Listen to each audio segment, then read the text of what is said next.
What's up, everybody? Welcome back to the Resleevables. This time it is Alliances edition.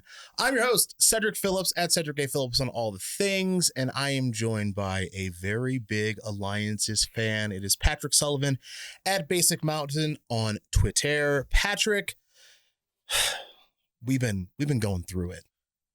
Magic has been going through it up until this point. I want to thank our faithful viewers for sticking through the sea of dreck that we have been covering over the last few months. But there is light on the horizon. Yes, there is. Thankfully, we have done, let's see, what are the horrible sets? Chronicles, Homelands, Fallen Empires. 4th edition Ice Age.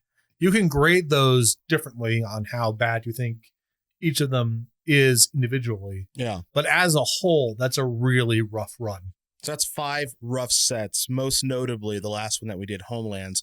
Yeah, it's got good booster pack artwork, but not much else past that. And, well, I'll take that back. A fun story with our buddy Berenson here. Definitely. Yeah. But it is not only lacking in new mechanics, it's lacking individual cards to think about. It doesn't even get past that line because so many of the cards are baffling or transparently weaker than cards that have already been printed. Yep. You put those together, and even the nice packaging art and the story is not going to save that. So now Alliances has arrived. We've got some boosties of it right here that we'll be doing a giveaway of. But more importantly, this is the set, and maybe this is hyperbolic. You tell me, because you were around. Is this the set that saved Magic? It's hard to know without, being able to go back in time and see the alternate realities. Okay. But it was a huge shot in the arm. Yeah. This followed up by Mirage we were back on the upswing. Okay. After, a solid year of releases that were not exciting, confusing, issues with the secondary market, you name it. Alliances was an unambiguous positive for the game and really kind of got Magic over that line when things were looking a little bit dark. And things were looking rather dark, including the set The Dark, which also wasn't particularly good. But this set has a lot of cool cards in it, first of all. Not like the greatest story in the world, but it's non-zero. There's actually something going on there. And the general, at least in my opinion, and what I saw of just players were looking forward to a set that was actually good, and there was a pretty lengthy delay between this and Homelands, but I would say that they got what they asked for. It's not just new, although that is part of it. It is exciting. Yeah. Something that is really lacking from the block of sets we're talking about in Magic. It's not like there's a lack of powerful cards. You can point to High Tide and Hymn to Torak, Ball Lightning and Mazavith, Merchant Scroll and Memory Lapse. These are cards that hold up. They would be very strong cards in Standard if you allowed them to be played, including cards that are, banned in Eternal or restricted in Eternal formats like Dark Ritual, Necropotence, Demonic Consultation. Yep. It's that the designs were not appealing and by and large very confusing. This has a set of designs that are very exciting, some of which are quite powerful, hold up historically, but more than anything, they're fun cards to read and think about. And that was something that was really lacking over the previous set of expansions. Well, we are going to dive into the set that may have saved Magic as we know it. And we're going to start, of course, with the facts of Alliances.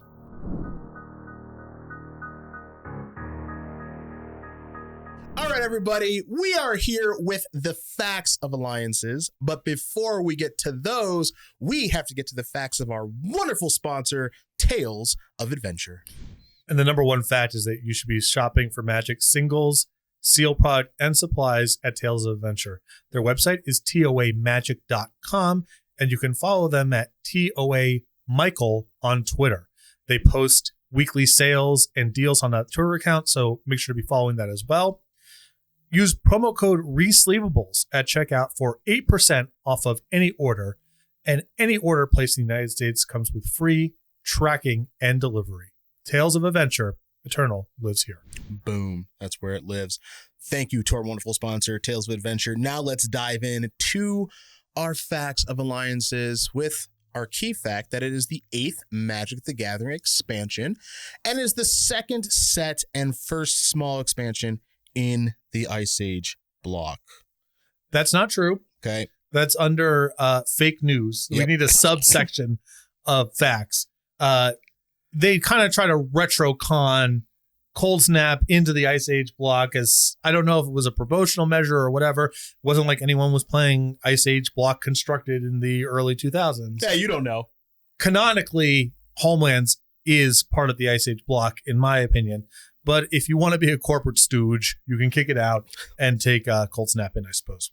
All right, well, this one I know is true. It was released in June 1996. We can't argue that. I don't know for sure that it's false. Okay, sure. It was released 8 months after Homelands. So when we said at the top of the episode, there was a pretty big gap between Homelands and this set. We're talking about 8 months. And nowadays, can you imagine going like 8 days without hearing about a new set? I was going to say 8 weeks as a joke, but then I was like, no, long. actually, That's too long. They're releasing things much faster than that. Yep. Yeah, 8 days is... That also, I think, is a joke, but that could be true. I don't know. It certainly seems that way. New set comes out, then you're already talking about the next set or the next supplementary product in Magic nowadays. So for a little bit of more information here, this is the longest gap between expansion sets in the history of Magic, those 8 months between Homelands and Alliances. Now, prior to the Cold Snap release, Alliances was the third and final set in the Ice Age block, and Homelands being the second set. Again, this is why Patrick has a little bit of a problem with how history is being laid out now. Right. I'm a historian. Yeah. Obviously, history is written by the winners. We all know that. Yeah. WotC won, so they get to put that up there. It's true. But it's a lie. You know, Cold Snap is his own thing. They say you can't change history, and then WotC said, we can. I know. Yeah. Yeah, it's revealing, right? What other things are out there that the same thing happened? Well, we don't know. Something to think about. That's a longer show. Mm-hmm. A booster box of Alliances contained 45 booster packs within it. Alliances was sold in booster packs of 12 cards, and those 12 cards were 8 commons, 3 uncommons, and 1 rare. Alliances and Chronicles are the only sets that were sold in 12 card boosties, and this was the last time that booster packs contained 12 cards. And as you saw us holding up boosters earlier, all boosters featured the same artwork. We know they've dabbled with trying different artwork like in Ice Age or not having a card on the artwork like for Homelands, but this one here for Alliances featured the same artwork of Benthic Explorers. So I ask you, 12 card packs, any strong opinions there on that number? We're still in a, prior to draft and sealed really taking off sort of era in Magic. Yeah.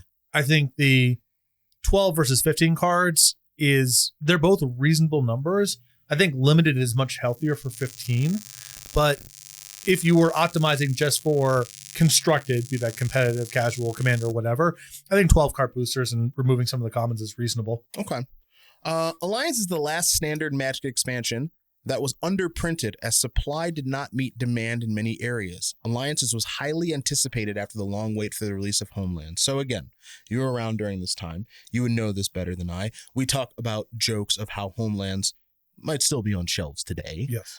And how these sets, they were so poor that did not sell very fast. And it was either Homelands or Fallen Empires. We were making the joke where effectively the distributors were just shoving this product out the door, and then local game stores were getting stuck with them. And in a less funny thing, if you were a game store that kind of made a huge move on Fallen Empires or Homelands or Chronicles or whatever, and you were stuck with that stuff, some game stores, I don't know how many, of course, went out of business because you couldn't move that product, but people were really looking forward to apparently this set.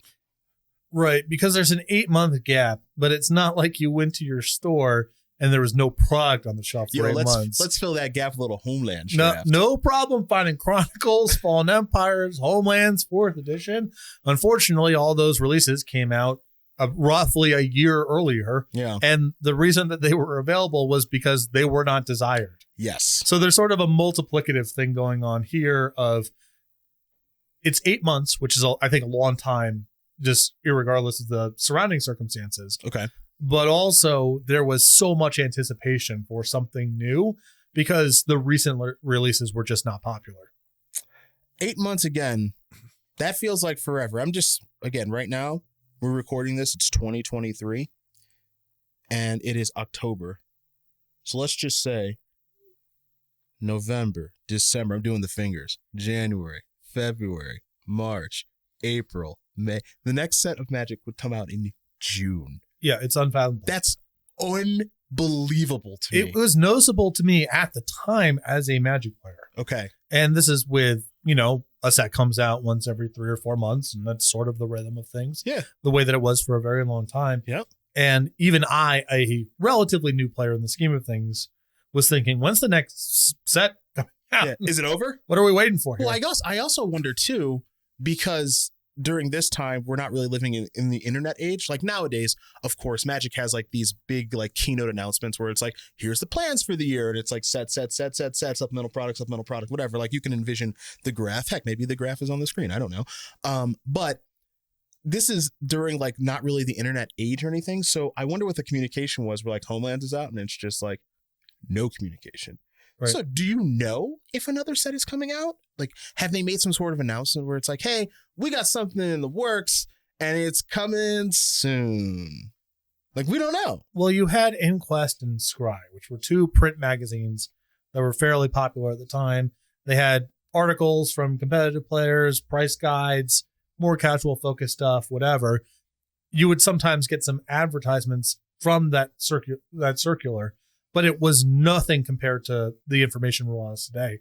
I believe the first time that I heard about Alliances, or was pretty sure it was coming out, was an ad in one of those magazines for Ritual of the Machine. Okay. Which is, of all the cards to preview in Alliances, would not be very high on my list. I don't even know what that card is. You want to bring this up? I'm going to assume that's an artifact. It's a black spell. Okay, let's take a look here. Probably in between us right now from our wonderful editor, John. Ritual of the Machine, 2 black sorcery. Some real artwork on this one. Oh, yeah. Sacrifice a creature to gain control of target non-black, non-artifact creature. All right. So there was a full print ad. This is my recollection.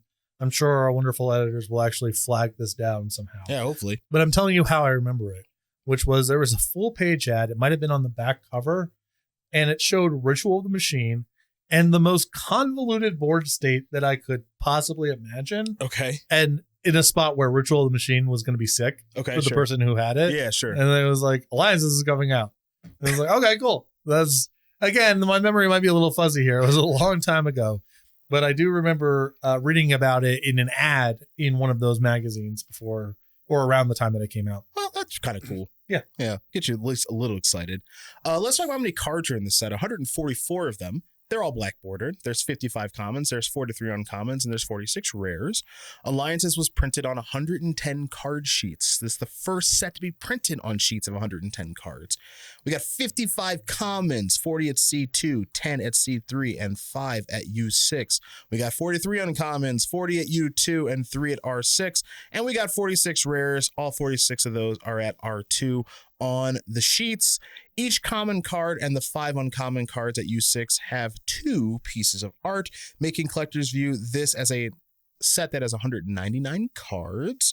And this was the last expansion to feature regular multiple artworks on cards. This practice was discontinued to ease the identification of cards by their artwork, which was important to the global community as Magic was beginning to see printed languages other than English. So, previous sets, we had, at a time, 4 artworks of a card. Yes. Then they decided to scale it back a little bit, and they had 2 artworks of cards. And that also takes place here in Alliances a little bit. But after this set, they said, you know what? No more of this. Your thoughts on that decision? I'm curious about the timeline, first of all, because, as you mentioned, there are multiple cards in the set with 2 pieces of art. However, as you also mentioned, this is the first set where the artwork on the booster packs is all the same. Yep. So it feels like there had to be some sea change towards the end of the process. I really do appreciate 2 pieces of art on cards. I think it's also totally fine to not do it for the reasons here. But I do think there is an opportunity to make the world feel more robust or communicate some flavor by showing the same card in 2 different images.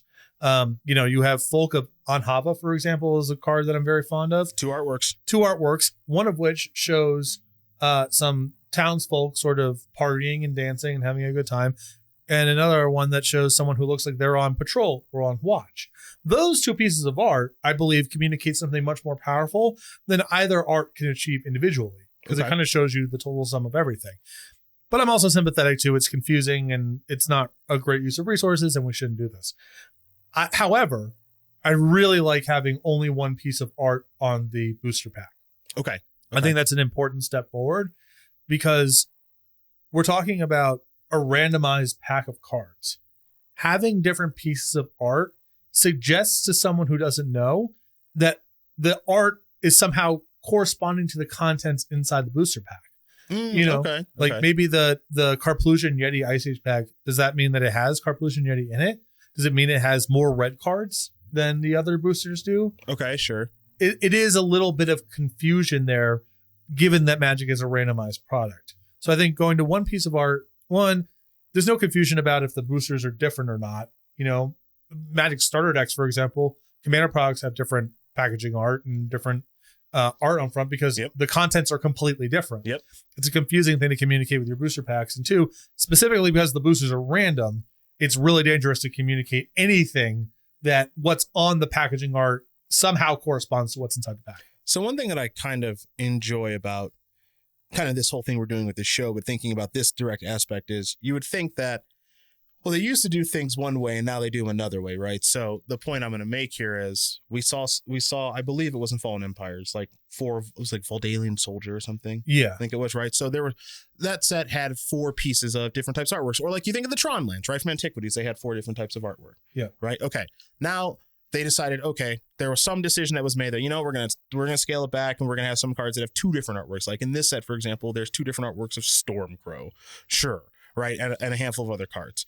Nowadays, in 2023, we see set releases and, there can be different versions of like a mythic rare or something, right? And it's like, this has this outline and that outline. And it's this version, right? So, if you go back to Magic's history where there was, 4 different artworks of a card, and there was 2 different artworks of a card in the same set. And now, then there was nothing for a really long time. And now we move fast forward to like nowadays where it's, maybe that's more for collectors. Maybe the people who designed the game see it as more of a collector's game where it's like, okay, now we've got all these different styles of artworks that are all from the same set. And then, you of course have your secret lair treatments and everything. Now, look, I don't know which way is right or wrong. It's just kind of interesting to me that everything, and I know a lot of people say this, but like everything just kind of goes in cycles and waves, because now we're at this time where all this stuff gets printed. But I imagine maybe 3 or 4 years down the road, they're like, hey, we're going to scale back on that, not do that much anymore. Yeah. We're going to go to like 3 printings or 2 printings of each one, and one will be more rare than the other. And it's like, oh, like what they did at the very beginning of the game? Probably. What's interesting about this stuff to me is there's all different ranges of the way the multiple arts are executed in Magic's early history. And some of them I like a lot more than others. Okay. I think Alliances is unfortunately over-indexed with doing it the way that I don't like. Okay. But bear with me. The example of Folk of Hava, for example. Going right back to it. We're showing 2 scenes that totally depict what Folk of Hava would be doing. But the 2 arts together are showing very different scenes. One's revelry, celebration, very casual. One is a lot more, if not militaristic, at least on guard, on patrol. Yeah. And so you get this sort of picture of civilian life inside of Anhava through this piece of art. Awesome. Compare that to, let's say, guerrilla tactics and alliances. Okay. You're really just showing the same thing twice. It is not meaningfully different. You have, someone setting up a booby trap and then a booby trap exploding, but it doesn't really look like where the booby trap is being set is the same in the other piece. So it's a little bit. You remember this really well. It's a little bit. It's not telling a great story. So if you wanted to do something like carrier pigeons, for example, this is another card in Alliances that has 2 pieces of art. I would love to see one of a carrier pigeon ascending with a note in its around its neck. Okay. And then one landing on top of the person who's like taking the thing out. Okay. Now we're telling the story of like taking off and landing. That sort of justifies the 2 art pieces. And I think that can tell a cool story. A lot of these feel like 2 pieces of art for the sake of 2 pieces of art. they're not meaningfully different or contrasted or telling a story. And I think that if you're going to do the 2 art thing, you should try to connect it somehow where it feels like one big piece, or you're telling 2 very different stories rather than carrier pigeon A and then slightly different carrier pigeon B. Sure. I mean, I would say the biggest offender, I want to make sure here. Yeah, I mean, I would say maybe the biggest offender of this is like Stormcrow. Stormcrow's pretty bad. Yeah, it's just, look, I know they're probably not like that. Look, it's not a good card. So maybe they're not that enthralled with, hey, we need to really make sure that this is great or telling a story or something. But yeah, I mean, there's basically the same card twice. So I'm picking up what you're putting down. Yeah. Just make it mean something if you're going to do it. And a lot of these are just sort of feel to me at least like 2 pieces for the sake of doing 2 pieces. I got some more card sheet information here. Since the ratio of uncommons to rate is 3-to-1 in a booster pack, the 3 rares at R6 are considered as uncommon. The 3 uncommons at R6 are considered as uncommon, even if they can be found in the rare slot of an Alliance's booster pack. So there are 43 uncommons. Again, remember, 40 at U2 and 3 at R6. And so those 3 at R6 are considered as uncommon, even if they could be found in the rare slot of an Alliance's booster pack. A little confusing, but nothing crazy. And then a similar statement can be made about the 5 uncommons at U6. Okay. The 5 commons at U6. Alliances was the only set to feature different tiers within its rare cards until the introduction of mythic rare cards. A few rares appeared 6 times on each rare sheet, while most appear twice, making a few rares 3 times as common as others. Okay, see, I didn't know that. So that's kind of, in a weird way, the introduction to mythic rare style things. The Alliance's lands have unique violet-colored text box. Alliances is the last expansion set to have this feature. Mirage and Visions, which we'll be getting to soon here on the show, share the same color scheme, and from 5th edition on, land text box color was standardized. So in previous sets, if you've joined us, we've mentioned that the land text box has been different colors. They've tried some things there. I'm curious as to, 1, why they tried that in the past, and 2, what made them decide we're not doing this anymore. 2 really good questions. Yeah. I mean, I assume that maybe it's adjacent to the back of the card, different colors sort of conversation of we want each set to have its own tone or some method of distinguishing it via art or text box that isn't the expansion symbol. But I'm really speculating. I don't know what the point is of kicking it around unless people just have different thoughts on what could look good, or it's low cost. See if one thing is more popular than other. No idea. Yeah. Just kind of an interesting note. Let's talk about the expansion symbol for Alliances. It's a banner or pennant to reinforce the Alliance concept, which we'll, of course, be getting into when we get into the mechanics and cycles of the set.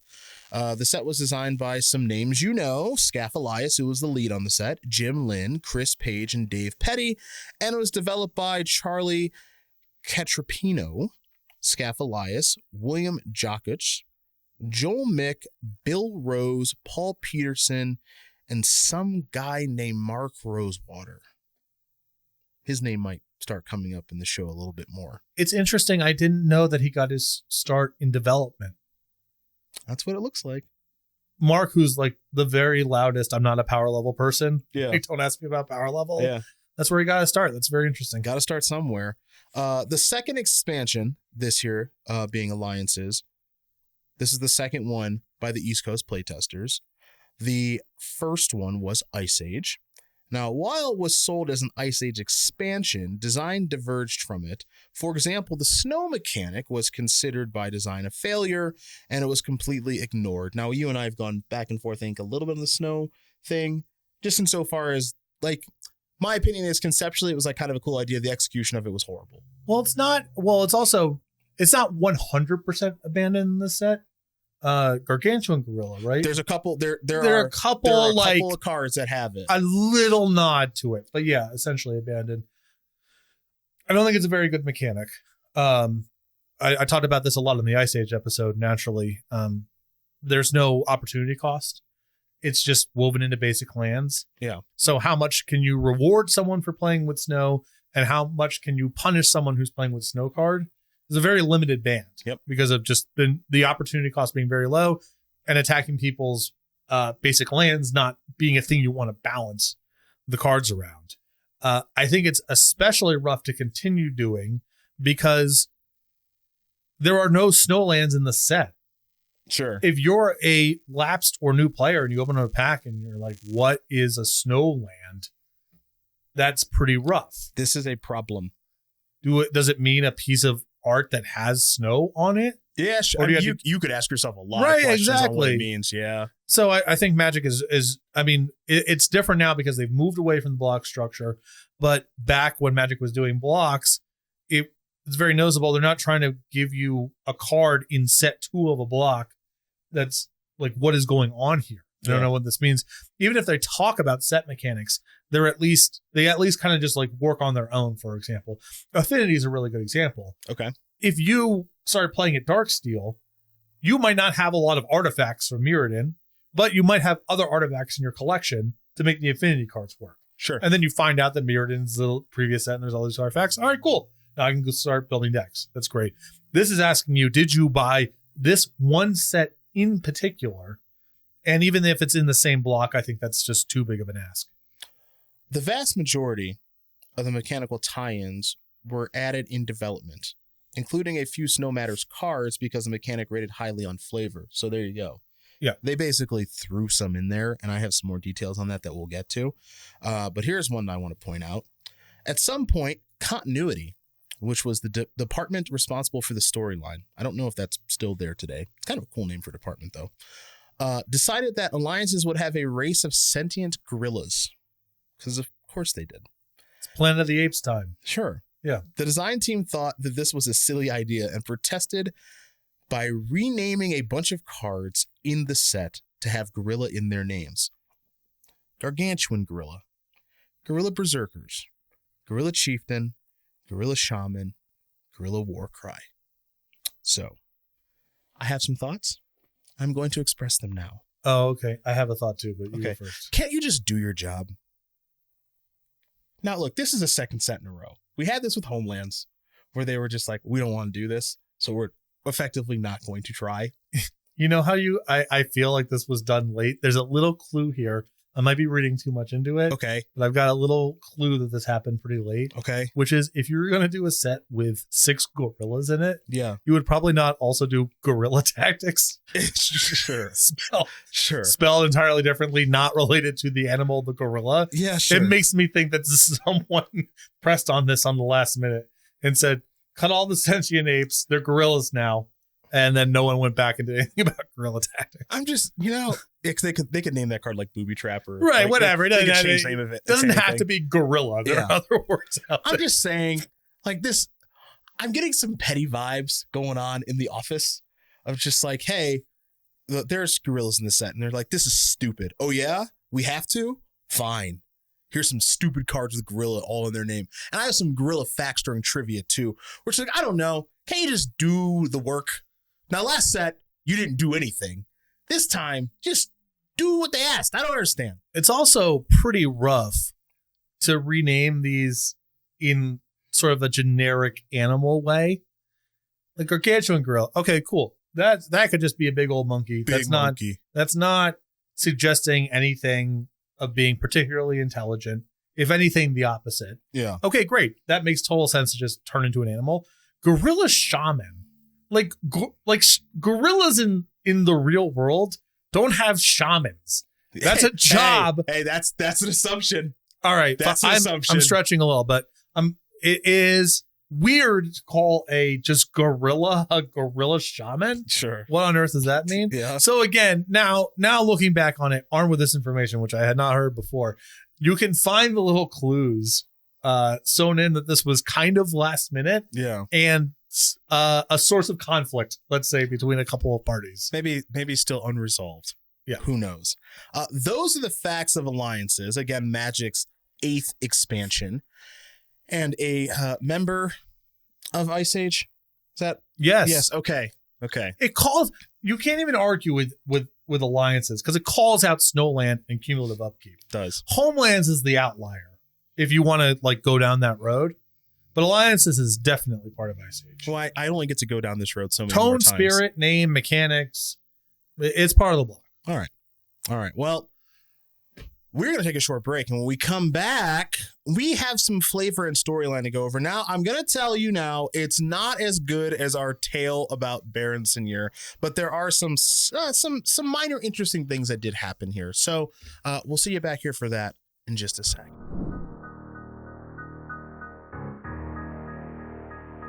All right, everybody, it is now time for the flavor, the storyline, the lore of alliances, which, again, it's not going to be as robust as it was in our last episode in Homelands. Though, if you do want to go check that out, highly recommend, because Baron Seigneur, I mean, I would argue still on the loose today, probably. Yeah. It's so many plots. Yeah. It's just scheming. They're all thickening. Yeah. He's got a nice setup out there. Yeah. This time around, as we know, because this is confirmed by Patrick, part of Ice Age block, the Planeswalker Freyalise, which is a Magic card and is actually a Planeswalker in Magic as far as a Magic card is concerned, cast her World spell, which is also a Magic card, thereby ending the Ice Age and starting the Thaw. Little is known of what happened in this era, save for the continent of Terrasare, which again, I'm doing my best to pronounce, and I hope I have not made anybody upset by my pronunciation of said continent that is made up, where powerful alliances sprung up in the wake of the Ice Age's ending. With the new climate came devastating floods and plagues, not good, and the necromancer Limdul built an army of undead bent on world domination.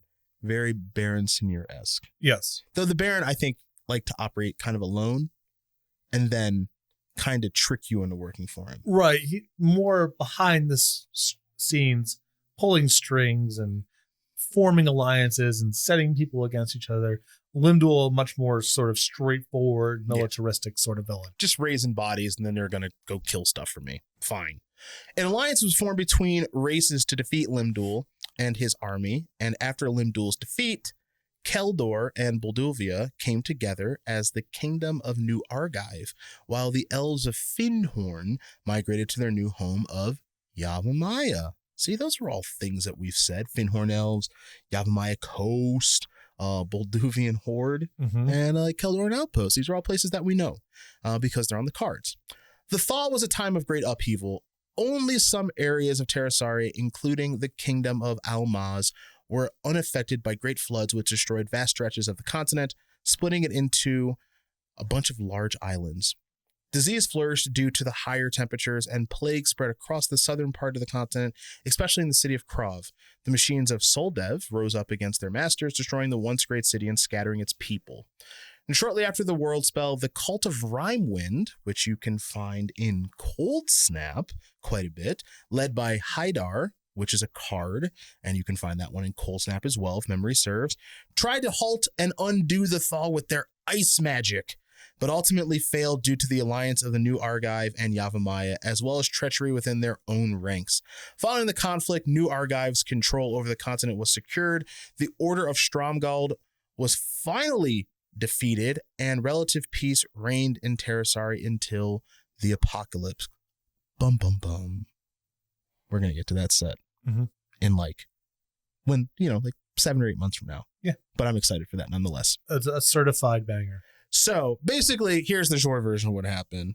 The Planeswalker Freyalise cast a world spell, broke the Ice Age, caused what is known as the Thaw. The Thaw, aptly named, caused things to melt, which caused floods. And then some dude was like, yo, I'm going to take over, that dude being Limdul. And they said, nah, we don't really want you to do that, so let's team up and make that not happen. And that's effectively what happened. And then like these Rimewind folks were like, yo, we liked when it was cold, so can we make it cold again? Everybody else was like, no, don't do that. And I think they probably like killed him. Much less involved story than last time. But, makes sense. Yeah, no, it's a pretty tight story. Yeah. It doesn't overwhelm the card file in the way that I would say it does in Homelands, for better or worse. And this is a lot of stuff you can piggyback off of and build more worlds and more storylines out of, as Magic has done over the years. Yeah, I like the idea of it was cold, had enough of that. Let's thaw it out. Floods happen. You're like, right. No, I was forgetting something. A lot of ice. Yeah, that makes sense. A lot of ice melting, so a lot of water. Probably don't have sewers back then. So floods everywhere. And because it's warming up, there's like animals that are coming out, or like insects and stuff that thrive in like warmer temperatures. Yeah, woolly mammoth diseases, things all you can't even imagine. Yeah, it's just bad. they're just messing stuff up. And then I like the idea of these ice people being like, dude, this sucks. Can we make it cold again? Everybody else going, we've had enough of the cold, so don't do that. And We've if already you do, paid we'll all kill you. We've already paid all the costs. Yeah. It's already been flooding and diseased and everything else. Yeah. We can at least have it be warm now. Yeah. And I like the idea of the ice people just begging for it to be cold and then failing. Mm-hmm. Like you probably like walking through the woods and you just see like some ice mage just like turning like a creek into ice. Like hopefully no one sees them and they're like, we got you, kill you. It's weird to me that you couldn't find a compromise though. Like maybe some areas cold. A small part of the world is cold. Sure. People who want to live there, but there's no compromises. No. We want it all back to what it was, and that's not really going to happen. So guess what, everybody? A much shorter and concise flavor, storyline, lore of this episode on the Resleevables. But that's okay, because now we're moving on to mechanics, or, as I have said before, lack thereof. See you for that in just a sec.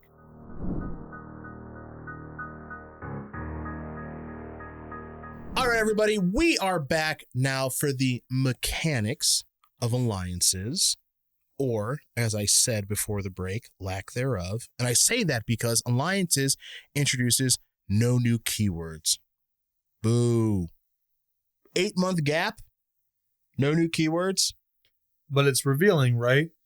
Because no player who was around at the time would say that alliances was lacking for new stuff. That's true. So it's not just about the keywords. It's true. But do you have cycles or individual designs that show off new design space, put a new twist on something old and beloved?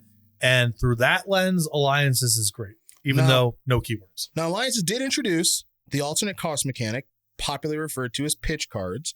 And I know what you're thinking out there, modern player. You're probably thinking of Rakdos Scam. You're probably thinking of Grief. You're thinking of Fury and Solitude. And yeah, those cards are all really good, but something had to set the stage for those cards to even exist. Mm-hmm. And it started right here with alliances and the ultimate banger, Force of Will. Along with Do you know the other four? Contagion, Ding. Pyrokinesis, Ding. Bounty of the Hunt. Now the white one's the hardest one. Scars of the Veteran. That is correct. Well done. 5 for 5. These pitch cards, of course, allow a player to discard cards of specific colors. And in the case of 2 cards, Force of Will and Contagion, there's an additional life payment to cast a spell instead of paying its printed mana cost. So let's stop right here. Of course, if you've been playing Magic competitively, even a little, but heck, not even competitively, I would argue, you probably know what Force of Will is.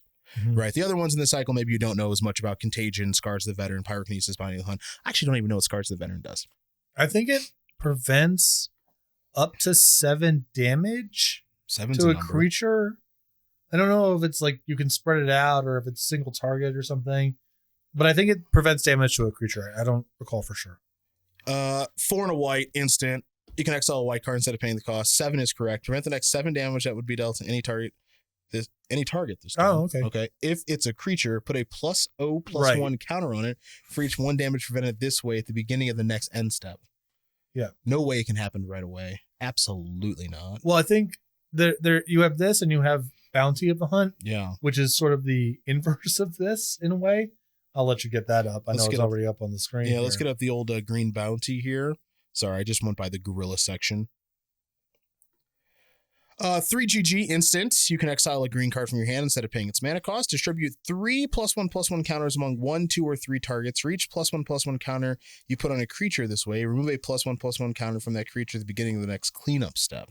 So I don't think this is a good solution to the problem, but I think what they're trying to manage here is some of the tracking stuff. Okay.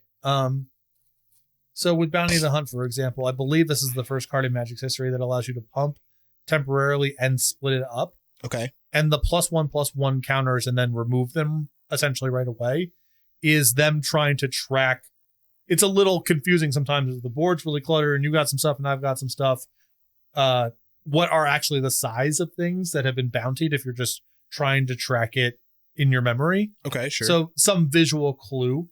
Okay. I think that the same thing is happening here with Scars of the Veteran to some extent, where it's the creature in question already has a damage shield on it that has prevented damage. So if the counters go on right away, what's actually the creature's power and toughness could be a little hard to track. And this is a way of like, we'll resolve this turn, and then next turn it'll get the counters. Okay. I think Scars of the Veteran is a much shakier case than Bounty of the Hunt, partially because Scars of the Veteran, it's like, can we just design a new card? Like, why are we trying so hard to do this? Sure. Okay. Whereas Bounty is a pretty clean design, even if the tracking is a little, ticky-tacky. But I assume something like that was the cause for them to, in one case, give temporary +1/+1 encounters, in the other case, defer the counters until the following turn. Okay, well, let's talk about pitch cards. Let's talk about these 5. Of course, Force of Will being the best of the bunch, but also setting the stage for later pitch cards that we've seen over the course of Magic's history, be it the Force cycle in Modern Horizons or the new Evoke creatures that are terrorizing Modern right now. It all started here. I'm going to assume that players were excited about this. Absolutely. Okay, so tell me your experience and tell me your general thoughts. There's a lot to like about this cycle in terms of timing, on top of the individual designs being fun and exciting. Okay. So from a competitive player standpoint, keep in mind at this time, we are still in the Sauron gaze of Brian Weissman's The Deck. Okay. Everything is card advantage, card advantage, card advantage. That's the lens through which all competitive Magic players view the game. And that has a lot to do with the way the game was balanced back then. The Shivan Dragon was as good as you got for a big red creature, and that was running up against Mana Drain. And we kind of know how that one goes. So tough to say. All these games are just about sitting around with Library of Alexandria, mana draining so you could play Amnesia or Disrupting Scepter or Jane Tome and just sort of just grind down this advantage. So cards that ask you to pitch 2 cards to get essentially 1 card was not how people perceived Magic to be played back then, if you were trying to win. Okay. But these cards, and in particular Force of Will, were so powerful and appealing that some people were like, well, I don't know, maybe we'll see what we can do with this, right? Now, it turns out that Force of Will is actually still pretty good when you're fighting over Jane Tome and Disrupting Scepter. So it didn't shift the paradigm that much, but it was interesting in the way that people were sort of, it was drilled into you that the game was just about counting up all the extra cards you drew and counting all the cards you made your opponent discard and comparing what they did to you. Yep. And then whoever has more is the winner. Okay. That was how a lot of people perceived the game. And these cards sort of flew in the face of that, and in a way that was powerful and appealing enough that people wanted to experiment with it. Okay. So this is the kind of initial version of this style of card. Now, I'm just going to throw this question out there. Look, Fury, Solitude, Grief, Endurance, Subtlety. These are really good cards. Yeah. And this is the evolution of the original pitch cycle. Yeah. Are those cards too good? Is that taking the pitch cycle too far? I guess that I appreciate to some extent that they air at least somewhat reactive. Okay. And that's something that this pitch cycle actually does a pretty good job of, and is in a lot of ways analogous to the cycle you just brought up. The 5 effects here are largely, but not exclusively, defensive. You have Pyrokinesis and Contagion, kill stuff. Yep. Counterspell and Force of Will. Spread out some Pump. You can use that on offense, obviously, but a lot of that rate is defense, being able to save your stuff from pyroclasms and such. Okay. Scars of the Veteran is pretty explicitly defensive. Yep. But you can use Force of Will to push through your own thing. You can use Pyrokinesis to kill their blockers and attack, right? There are proactive uses to it in that sort of way. The cycle that you're talking about is also similar if you're playing the cards kind of like face up or fair, or however you want to describe it. Yeah, there's fair. A huge distortion when you're talking about the 1 mana save ephemerates and the just any of the black of the black cards, right? Malika Rebirth or whatever. Yeah, because sure. obviously a 4/4 double striker on turn 0 is pretty proactive. Oh, is a 4/3 Oh. 4/3 menace and Thoughtseize you twice is pretty proactive. You take their stuff and then you beat them down with your 4/3. We agree again. Whatever. So it's trickier when it's creatures because creatures just synergize with a lot of stuff, as we see right now in Modern. Sure. Whereas these are much harder to cheat or somehow circumvent the costs. You pretty much play them the way that they are described on the card. All right. We are going to jump in now into the fact that Alliance is also built on many of the themes of the Ice Age block. Cumulative Upkeep, Snow, and Cantrips return, as do the Allied Color theme, and a few new legendary creatures. Now, Cumulative Upkeep, it's got some returners. I know we're not the biggest fans of Cumulative Upkeep around these parts, but White had Royal Decree and Sustaining Spirit. Blue had Thought Lash and Title Control. Black had Dystopia. Red had Varchild's War Riders. Ooh, buddy. I gotta intervene here real quick. Varchild's War Riders. That was the first card I ever won in a tournament. I had one store credit before and like 2 packs or whatever. Okay. But in terms of second prize is a Varchild's War Riders at this local event. That was the first one that I got. I also really appreciate Varchild's War Riders because I don't think that you should do Cumulative Upkeep, and I don't think you should do Rampage, and I certainly don't think you should be doing it on the same design. But if you are going to do that, I think Varchild's War Riders is the best execution of Cumulative Upkeep meets Rampage. All right, so that's a lot. Second, this is one of the reasons I love doing this show is there's no world I would have ever guessed this happened to you. Yeah. It's just like, I won this card. I remember for at least a solid 30 minutes after the tournament was over, just staring at it. I was so happy to win this thing. You have no idea. I mean, this card doesn't look that bad. There's stuff you could do with it. Yeah. This is a recurring thing in Alliances. Even when you get past the Force of Wills and some of the lands that had a lot of heat on them, there's just a lot of cards in the set that are like, I could do something with that. Yeah. That doesn't look too bad. There could be something, there could be something going on there. And Varchild's War Riders is one of those where it's, yeah, sure. You can figure out, first of all, if you're just beaten down, then you don't care because they're making 1/1s, but you got Rampage. So there's no blocking. You got Rampage and Trample. Yeah, there's no blocking in it. Yeah. You cannot stop this by blocking with the 1/1s.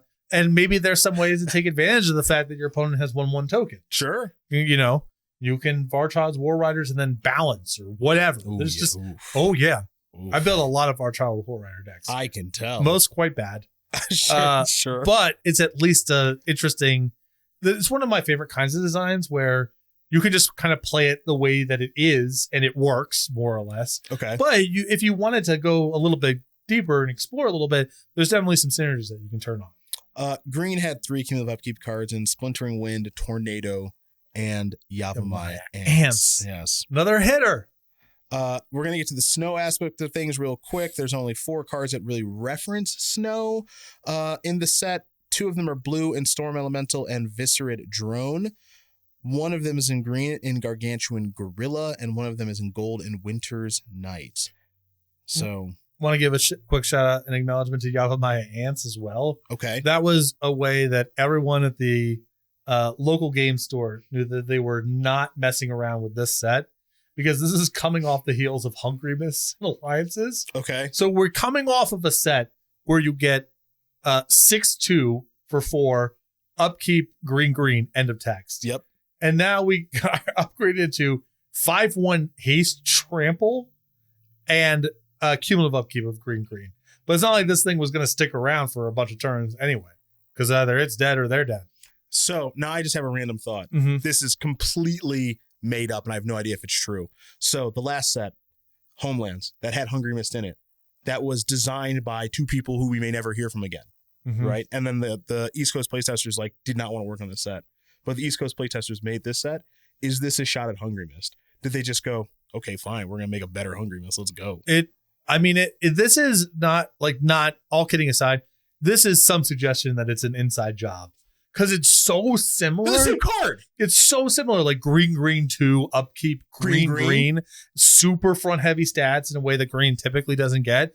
It is weird that it came out so soon after a set developed by different people. Just saying.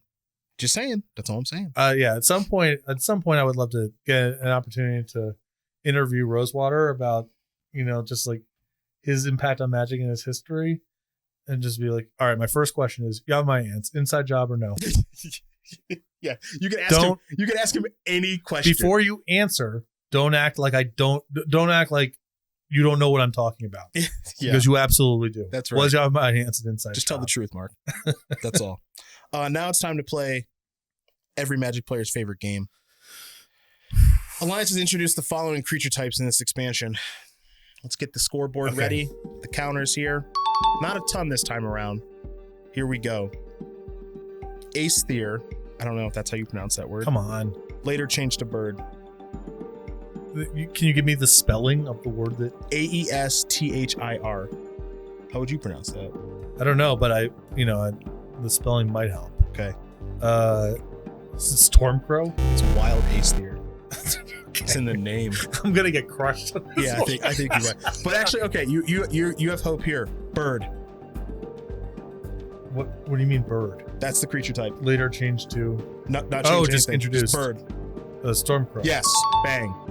Gorilla. Later changed to ape. There are 4. Gorilla Shaman. 1.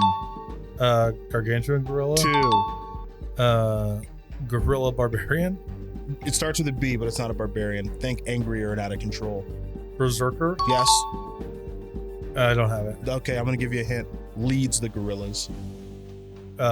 Gorilla Pack Leader. Chieftain. 3 out of 4. No, 3 out of 4-ish. 2.5. All right, yeah, I'll give you 2.5. Harlequin later changed to human. Oh, it's a black card, I'm pretty sure. I don't have it. It's red. Chaos Harlequin. Oh. Okay. This one's going to be harder because Patrick doesn't know this set as well. Heretic later changed to human cleric. So that'd be Heretic? That is correct. Mosquito later changed to insect. Swamp Mosquito. That is correct. Pigeon later changed to bird. Carrier Pigeon. That is Your correct. boy's starting to cook. Spy later changed to human rogue. Soldier of Fortune? Incorrect. Let's maybe think of like what town or city a spy would be from. Maybe that would be the first word.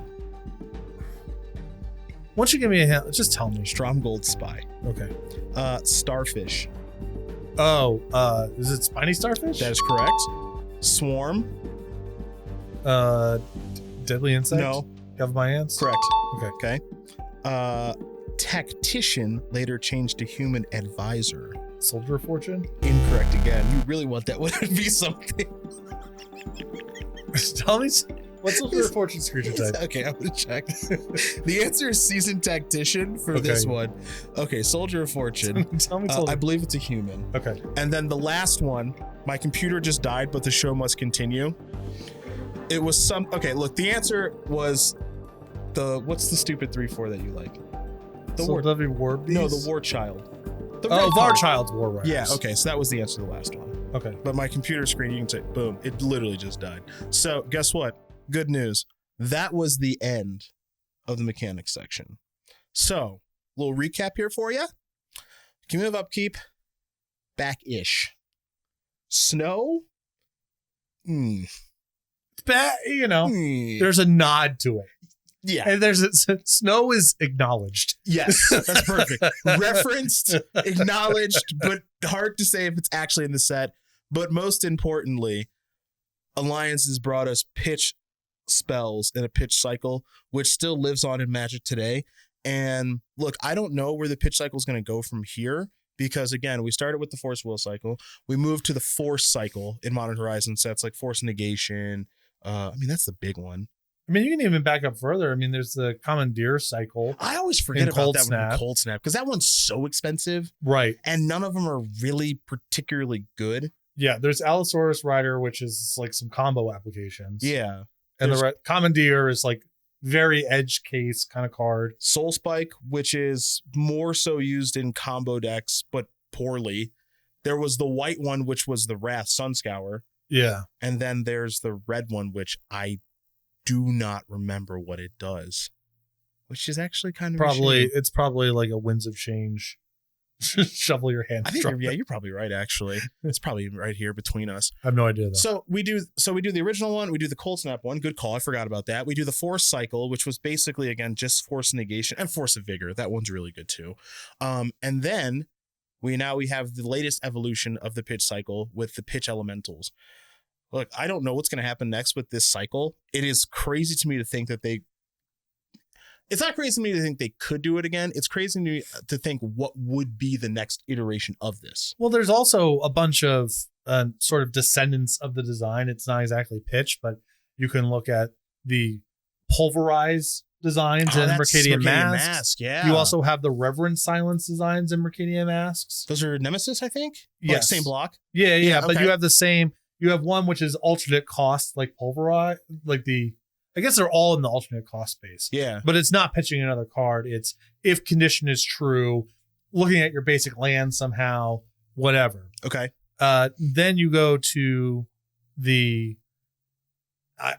there's got to be one in between AMH1. It's like too popular. How would they have not done more of it? Just like more free stuff? Yeah. Well, it depends on your definition of free technically, because if this may be stretching a little bit, but like free stuff, maybe the iteration of the free cycle was Phyrexian Life. I think that counts. Yeah. I mean, you could make Phyrexian mana without doing the zeros. You're trying to tap into something by doing the zeros. I think that totally counts. Yeah. So this is where it all started. Literally right here. So though this set didn't introduce in a traditional sense keywords or anything, without alliances, and I'm going to say this too, Magic hanging on for dear life, didn't know if we were actually going to get here, but without alliances and then it becoming popular, pitch cycle, your solitudes, your force negations of the world, maybe those are never seen before. But with this set, they went for it. People liked it. People enjoyed it. And now here we are. So those are the mechanics of alliances. When we come back, we have cycles, plural cycles, my favorite, to go over in alliances right after this.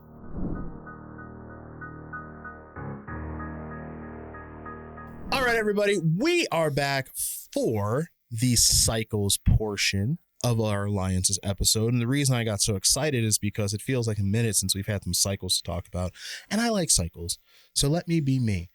We got 7 cycles. Now, the pitch cards, uncommon instance that have an alternate casting cost that includes exiling a card of its color. Well, we just kind of went over those in mechanics. So we're not going to spend a lot of time going over Scars of the Veteran, Force of Will, Contagion, Pyrokinesis, and Bounty of the Hunt. Where we will start things is with the double hosers. It's Canadian-ish. Hoser. Rare spells that have a negative effect on both of its enemy colors. This cycle was the first to attempt to hose both enemy colors at once and inspired the creation of similar cycles in Mercadian Masks and Cold Snap expansions. Now, it feels like, Patrick, it's been a minute since we've talked about hosers. I gotta say, I like the approach of more modest, but affects 2 colors. Yeah. Rather than affects 1 and is egregious. Yeah. You can't win the game anymore. There are 4 here in alliances. There's Royal Decree, Tidal Control, Dystopia, and Omen of Fire. And so for those of you not in the know, I'll put a little spotlight here on Royal Decree. It is a 2 white enchantment. So 4 mana, cumulative upkeep of a plains. That increases every single time. Whenever a swamp, mountain, black permanent, or red permanent becomes tapped, Royal Decree deals 1 damage to that permanent's controller. Okay, so a completely outrageous color pie violation. Okay. I do like cumulative upkeep on this and others in this cycle. It's like, yeah, you get it for a little while, and then you move on. This is not the new normal. It's not turn 1 Ritual Gloom. Yeah, that's it's true. Like, this is going to be the way things are for a little while, and then it will resolve itself. I'm going to go over all 4 of these because going over hosers is kind of fun. Tidal Control, 1 UU. So that's a 3 mana blue enchantment, cumulative upkeep of 2. You can pay 2 life or 2 colorless mana to counter target red or green spell. Any player may activate this ability.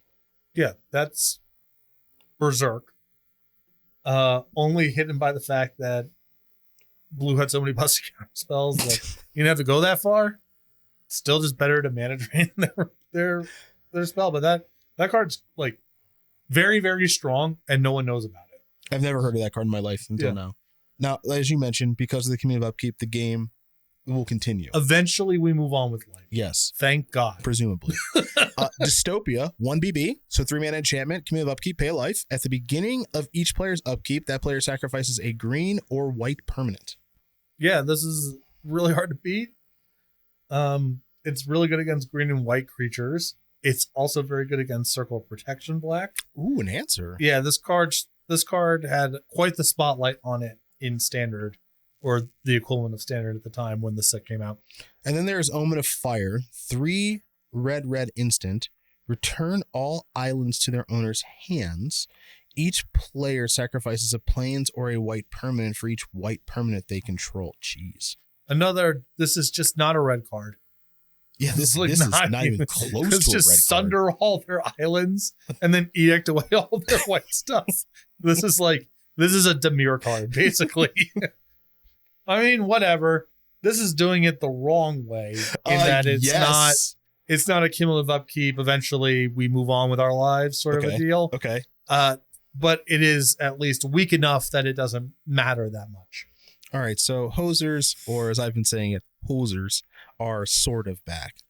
Let's move on to replacement lands. Now, one thing that all Magic players love is what is the land cycle going to be in a set? Now, our past couple of sets, the land cycles have been not so good.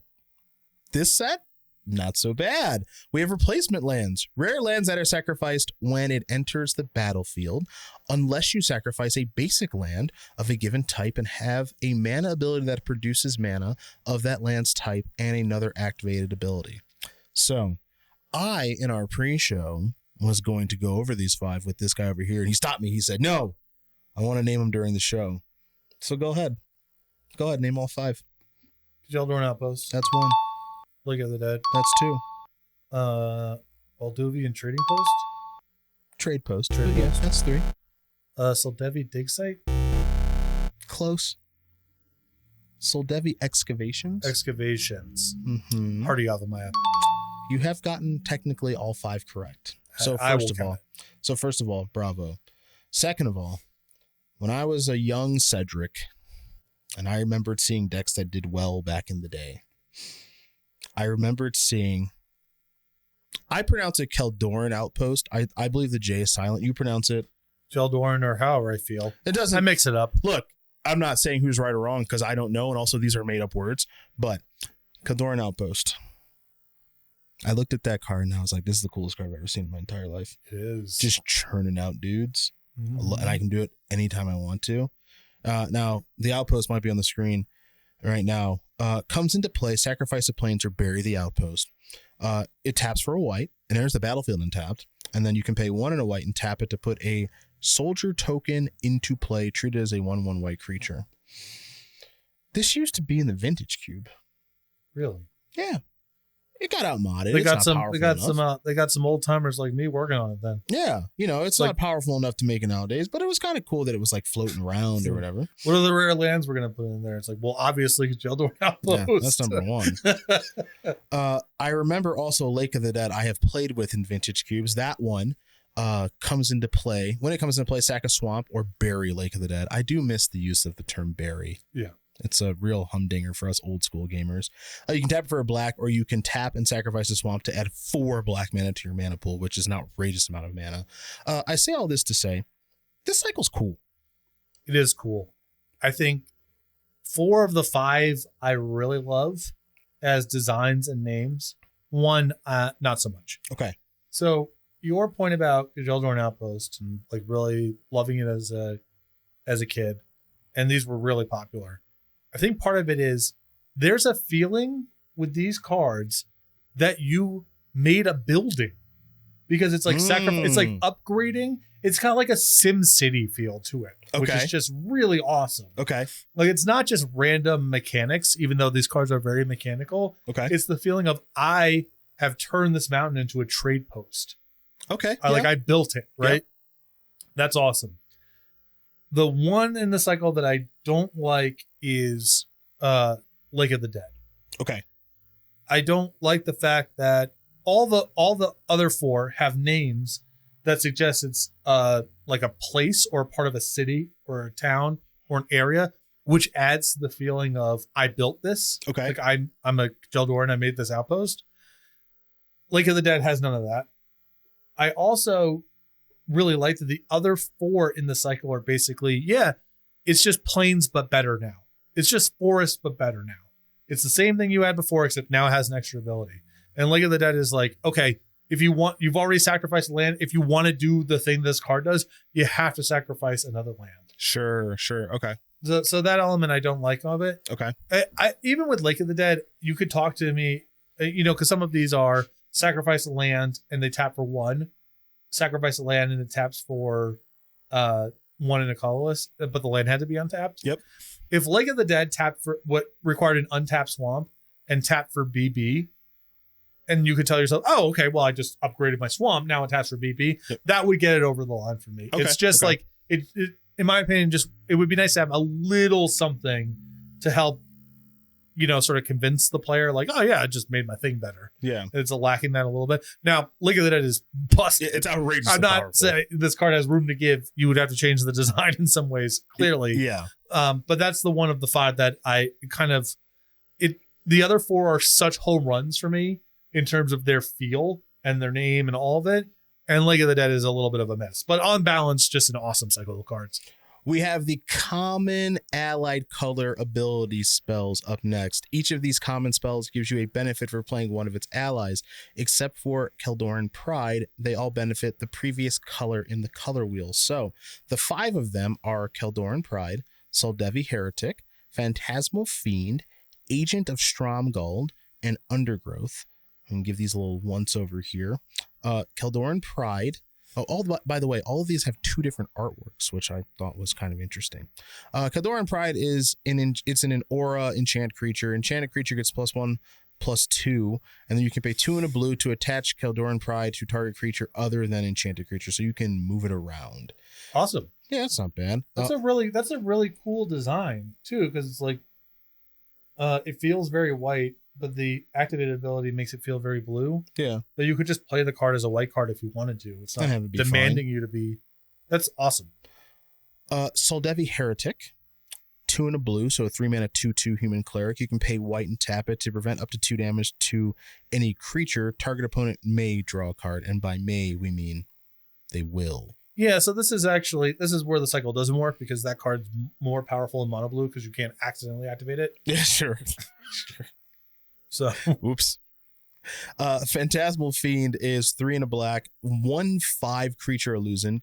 You can pay a black to give it +1/-1 until end of turn, and you can pay 1 and a blue to switch its power and toughness until end of turn. Okay, so sometimes you can just pay 1 and a blue and make it a 5/1, and other times you just pump it for the black ability. Okay, sure. Yeah, this one is too much in the space of maximizing your credit card rewards for me. Like, it's not the card's different. It's like, no, the card has a discount sometimes, depending on what you're trying to do here. Sure. Not awesome, but you got it. Sometimes these cycles don't fill themselves out, Agent of Stromgold is a single red human knight. You can pay a red to add a black. So awesome. You just filter. Okay, awesome. Sure. And then Undergrowth is a single green instant, and as an additional cost to cast this spell, you may pay 2 and a red and prevent all combat damage that would be dealt this turn. If this spell's additional cost was paid, this effect doesn't affect combat damage that would be dealt by red creatures. Sweet. Okay, so you're trying to set them up. Oh, yeah. Okay, got you. Any thoughts on this 2-color allied color common cycle? Heart's in the right place. I think the white design's awesome. Okay. The other ones are a little too fidgety for me. Okay. But Heart's in the right place. Yeah, that was the same thing I was going to say. Now, one of the things that... Oh, sorry. I also like the Agent. I think Agent's fun. Cool. Yeah. Yeah, it's just a lot you can imagine doing. It's kind of harmless. Yeah. Yeah. So whenever the cycles happen, the part of the reason I like this is because filling out a cycle, even though I do no design work whatsoever, as most of you know, filling out a cycle to me seems tough. Mm-hmm. Because once you decide you want to do a cycle, it's like, okay, let's say you get 4 of them. Mm-hmm. Then you have to get to the 5th one, and you're just like, okay, so what do we do now?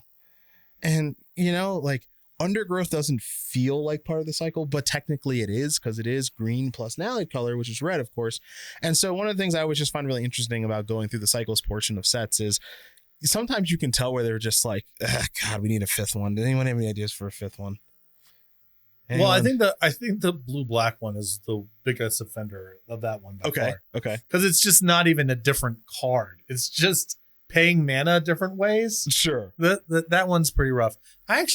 So Undergrowth is a little awkward for sure, but I do appreciate, okay, so green's really good at preventing damage. Yep. Red in theory is about making damage not preventable. Yep. Bang. Okay. It's not a seamless marriage by any means, but there's at least a little yin and yang thing going on. You kind of get it, right? I guess you would say. Yeah. This is the thing that I just really like about this aspect of the show is sometimes the cycles are clean. Like if I think of, like in Ravnica, the guild mages. Yeah, sure. That's really easy. And then you just slap on 2 different abilities and boom. And then sometimes it feels like, and I don't know if this is your experience in like doing design development where someone decided there's going to be a cycle and then like you're kind of late in the set's development. And you're just like, what are we going to do about that 5th card of the yes, cycle? all the time. Yeah, okay. Here's the thing. Okay. Here's the thing. What are we going to do? Often when you run into this issue where it's like, we really like 4, the 5th one's a mess. Okay. Often the solution is we actually need to take a step back on the 4 that we like. Yeah. And try to find a way to generate architecture that can more easily accommodate the 5th thing that's being left out.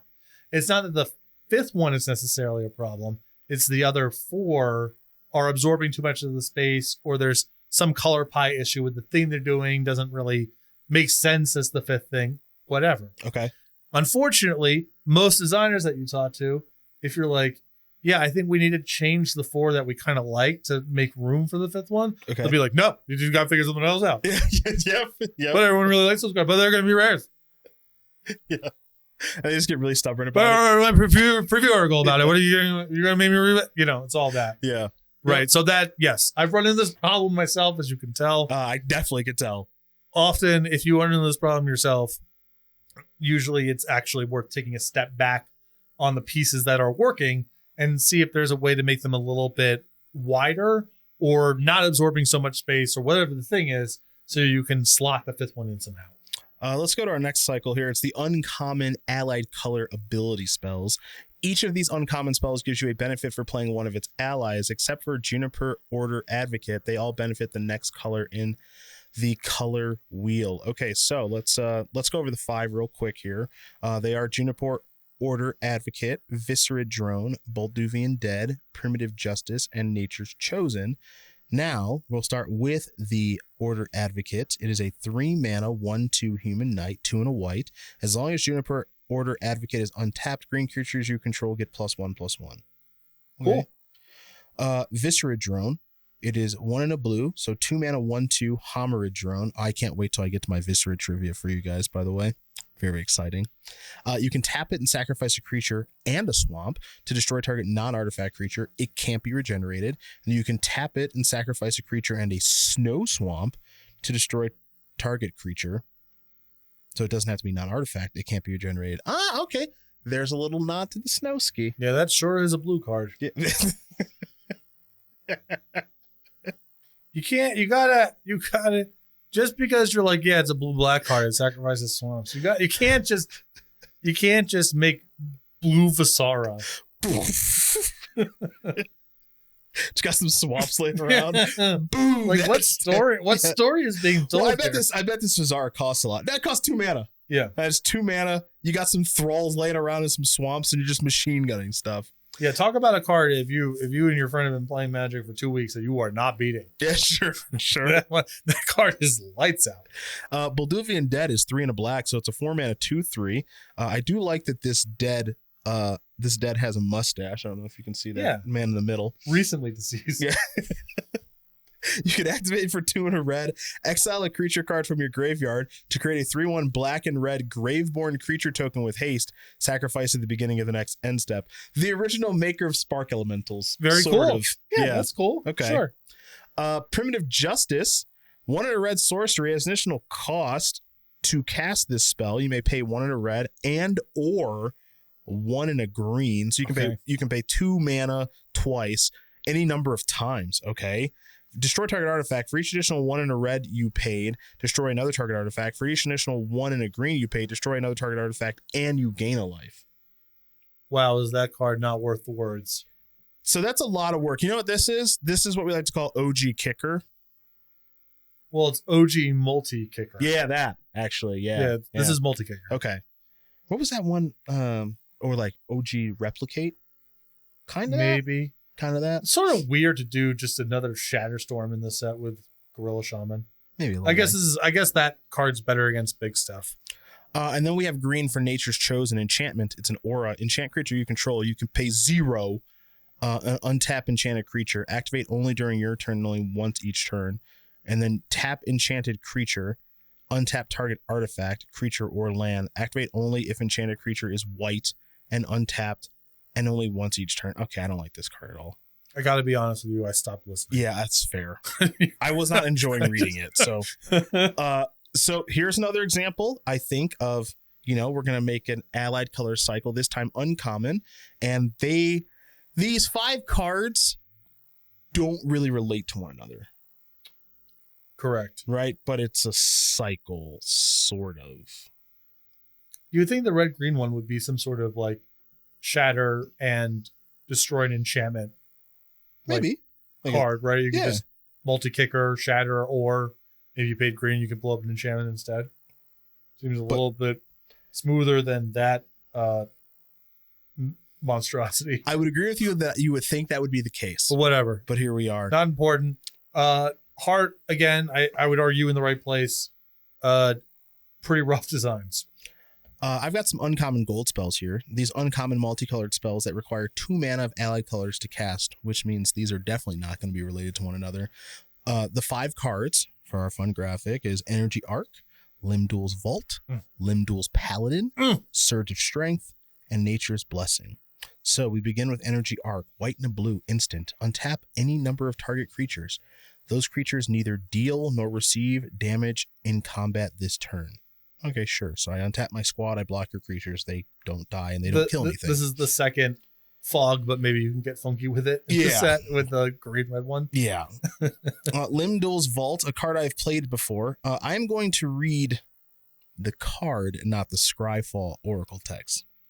Blue and black instant. Oh. Look at the top 5 cards of your library. As many times as you choose, you may pay 1 life to put those cards on the bottom of your library and look at the top 5 cards of your library.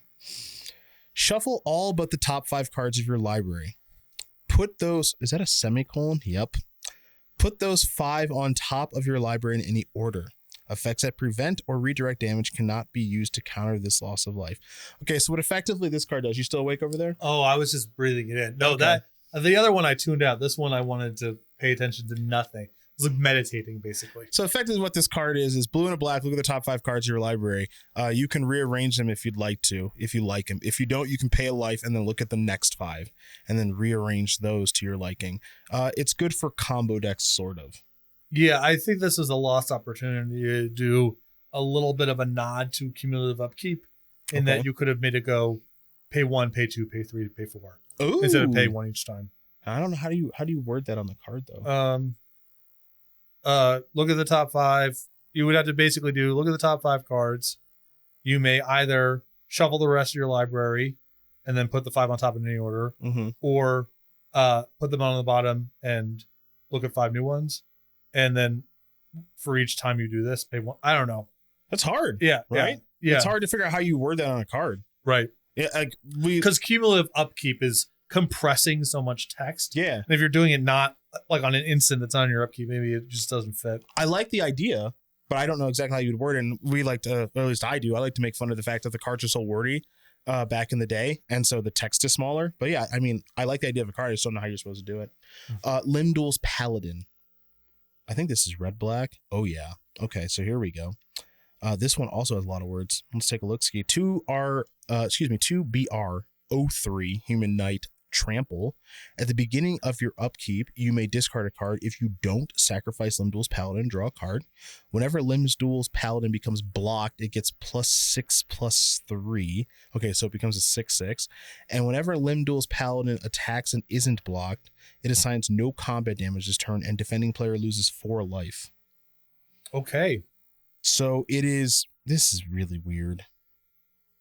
It's so bad that this design has trample, because your opponent is not in the do I block and lose my creature? Yeah. Or do I not block and take 4? Because the first time, like, an outcome is if they block with a 1/1, they take 5 and their 1/1 is dead. Yeah. Which is worse than taking 4 and still having your 1/1 around. Yeah. So I really love everything about this card until you get to if it's attacked and not blocked. Sure. They take 4. Sure. I think a sweet design, maybe trying to modify this a little bit on the fly for the character and to tie it into the upkeep cost would be, if it's attacked and not blocked, you can raise dead. Okay, sure. So you can like keep the thing going, and I don't know. Let's see here. I think I said misfortune. No, never mind. I'm in the right place. That's for the next cycle. Surge of Strength is the next one. Excuse me. This is red and a green. Instant. Choose and discard a red or green card from your hand to have target creature gain trample and get +X/+O until end of turn, where X is equal to the creature's casting cost. Okay, this feels like a red and green card. Yeah, great. Yeah, that's a good design. Play with big stuff, and yeah, awesome. Yeah, that's totally fine. And then Nature's Blessing. 2 white, green. So 4 mana enchantment. You can pay a white and a green and choose and discard a card from your hand to have target creature gain banding, first strike, or trample, or get a +1/+1 counter. So it can get any of those abilities or +1/+1. I really don't like discard as a cost in the set with the pitch cycle.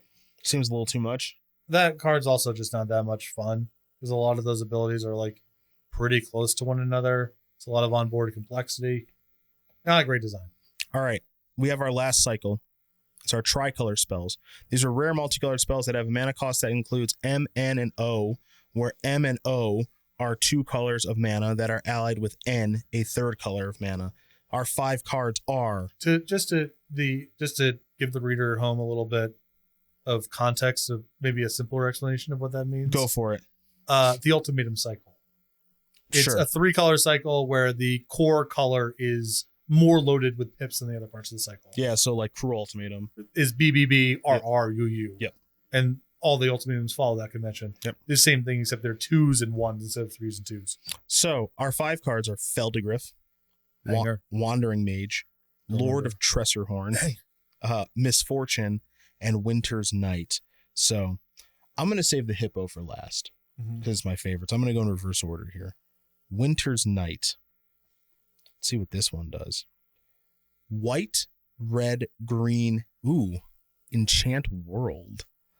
Whenever a snow-covered land is tapped for mana, it produces 1 additional mana of the same type and is not untapped during its controller's next untap step. So it is temporary snow mana flare. Right. Maybe. Mm-hmm. Is it good for you or bad for them? Depends. Tough to say. Yeah. Yeah. This is a really great snow design. It's complete nonsense. Yep. And it's a symmetrical effect that's balanced around. Maybe it's good for you, and also maybe it's bad for them. We just don't know. Is it a sideboard card? Maybe. In your higher ramp strategy for the person at the store with a snow deck that can't capitalize on personal mana flare? Is it a way for you to have personal mana flare, but you just only go every other turn and Magic has 20 busted counter spells at the time? Whatever. We'll see. It's a choose your own adventure. This is another nod to snow in this set, or not really a nod to it, but as you mentioned earlier, kind of an acknowledgement. Yeah, like someone shows up to, friend of a friend shows up to a party you're at. You don't like them. And you go, like, there's a nod. Yeah. There's that nod to snow in the set of like, yeah, I see you. Yep. I don't got anything to say to you. But I know that you're here. I see you. Misfortune. 1 black, red, and a green. So 4 mana sorcery. Target opponent chooses 1. You put a +1/+1 counter on each creature you control and gain 4 life. Or you put a -1/-1 counter on each creature that opponent controls, and Misfortune deals 4 damage to him or her. Cool. It's sort of. Like, I get the, the push-pull they're trying to go for. Okay. We're going to go to Lord of Tressorhorn now. Banger. 1 blue, black, red, 10/4 summon legend. When Lord of Tressorhorn comes into play, pay 2 life and sacrifice 2 creatures, and target opponent draws 2 cards. Keep going. Effects that prevent or redirect damage cannot be used to counter this loss of life. Black, regenerate. Yeah. All right, so it rules. Now, could you not cast this thing? And if you did cast it, would it just get Swords to Plowshare? Yes, of course. Yes, okay. Of course. Doesn't matter. It's a really steep cost for a 10/4. Yeah, but it's so little mana. It's true. This is just another example. Like, again, the card's not good, but it's another that's something to think about. A 4-mana 10/4. I've never seen that before. I've never seen anything close to that before. That part's true. And to the extent that Magic has a history of creatures with that sort of drawback, or like drawback over static creatures, there are disadvantages that are recurring. You have to pay this upkeep turn after turn after turn to keep this thing going. Lord Tressorhorn is just like, yeah, you shoot it, it's bad. Mm-hmm. And then after that, you're just playing with house money. Now you got your 10/4, and you start cooking. 2 more. Wandering Mage, which is a white, a blue, and a black. It's an 0/3 summon cleric. You can pay a white and then pay 1 light to prevent up to 2 damage to any creature. Effects that prevent or redirect damage cannot be used to counter this loss of life. You can pay a blue to prevent 1 damage to any cleric or wizard. And then you can pay a black to put a -1/-1 counter on target creature you control to prevent up to 2 damage to any player. Yeah, this card's not good. You know, sometimes you go over these cycles and you're like, yeah, I can understand why they made Rockspore Monk. Yeah, it's just like,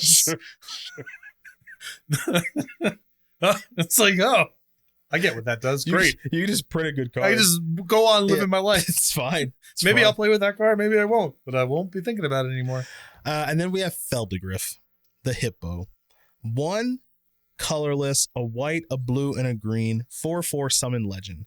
You can pay a white to give it flying until end of turn. Target opponent gains 2 life. Okay. You can pay a blue to return Feldigriff to its owner's hand. Target opponent may draw a card. And you can pay a green to give Feldigriff trample until end of turn and put a Hippo token into play under target opponent's control. Treat this token as a 1/1 green creature. So, I remember Feldigriff and questing Feldigriff. Yes. And it took me a little while to get it, which was like all of the abilities are a drawback, but also they're not that big of a drawback so that it's fine. Well, they're also optional. And they're slapped onto a 4/4 for 4, which at the time was like on rate or above rate. Yes. Another masterpiece design. Feldigriff, of course, beloved because of the art in the name. But also, it's a way of doing the card, all the abilities are optional, right? So they're not really drawbacks in the Lord of the Pit sense, but they all involve negative costing. Yep. And this feels like a negative costing style design that's appropriate for Bant. Not an easy thing to do. Yeah. Yeah, it's like, yeah, we're both sharing the love right now. I'm protecting my Feldigriff or making it better. You get some advantages spread out depending on what I'm trying to do with it. And so it feels very different from, Lord of the Pit and all the other Force of Nature, whatever. Yep. And in a way that I think feels really Bant. It's awesome. And then Alliances has 2 mirrored pairs. There's Suffocation and Burnout. Each of these uncommon instances uses an out-of-color pie effect from the other's color and draws you a card at the beginning of next turn's upkeep. So Suffocation I know is blue. I believe Burnout is red. So since I am in the Burnout section, it's 1 in a red, interrupt, counter target interrupt spell. If it is blue, draw a card at the beginning of the next turn's upkeep. And then Suffocation is 1 in a blue, instant, play only when a red sorcerer instant deals damage to you. Suffocation deals 4 damage to that spell's caster. Draw a card at the beginning of the next turn's upkeep. Okay. Sweet. I mean, very out of color pie for both again, but cool designs. And then we have Library of Latnam versus Fatal Lore. Each of these rare sorceries has your opponent choose between letting you draw 3 cards or another effect. What color do you think Library of Latnam is? Blue. I have a story about this one. Okay, let me read the card first. I didn't expect the story. I'm excited now. This is 5 mana, so 4 in a blue. Target opponent chooses 1. You draw 3 cards at the beginning of the next turn's upkeep, or you search your library for a card, put it into your hand, and then shuffle your library. Okay, and then Fatal Lore. Do you think black? Yep, it is black. 2 BB, Sorcery. Target opponent chooses one. You draw 3 cards, or you choose and bury up to 2 target creatures that opponent controls, and he or she draws up to 3 cards. Whoa. Okay. Story. Shortly after Alliances came out, I was like, Library of Latnam, so sick. Demand Tutor or Ancestral. It's no bad outcome. That's a good way to think about it. So I snap it off against my opponent. They tank for a little while, and they go, all right, you can tutor. You're thinking about it, son. So I pick up my deck, look through it, and I'm like, oh, I have like no good cards, and just got another library. You know, the next phase is you gotta start thinning them out. It's deck thinning. I cut him shortly thereafter. Oh, you figured it That out. was Yeah. You figured it out. Huh? Well, it's not that bad of a card if they always let you ancestral, but my opponent figured out, like, I think this guy's got no action. Yeah. And he was right. You know, you and I are one and the same, because that's my guided passage story. Just go get another one. Which was, I played Guided Passage. It might be on the screen now. It's a card from Apocalypse. I remember it very well. It is blue, green, and a red. Reveal the cards in your library. An opponent chooses from among them a creature card, a land card, and a non-creature, non-land card. You put the chosen cards from your hand, and you put them in your hand, and then you shuffle. So I had 4 of these in my deck, and I was just like, I thought I made like a masterpiece. So like, it's like, all right, I remember the first time I was playing my local store and cast Guided Passage, and I'm like, boom, this. And my opponent's like, all right, and picks it up, and it's like, okay, so here's another Guided Passage. Here's another Birds of Paradise. And then like, here's a card, like, and just here's a land. And I'm like, oh, this isn't good at all. Well, and the next one is going to be better, right? So here's basically what happened is like, I would just like Guided Passage in a Guided Passage. I just keep hitting this stuff. And it was like, all right, Urza's Rage with Kickaryu. Yeah. I've like found a way to win games, but I didn't realize that it's like, they're just going to keep giving you Guided Passage, you idiot. Like, you're never getting Flame Tongue Kavu or Mystic Snake or anything. Don't need it. Yeah. Who knew? Yeah. Who knew? That's really great. Yeah. Okay. So folks, those are our cycles. They're done. They're back, at least for this set here in Alliances. Now we take a short break. When we come back, we have a load of trivia for you. Like, for example, why these cards are called Viscerids and not Homerids. See you soon.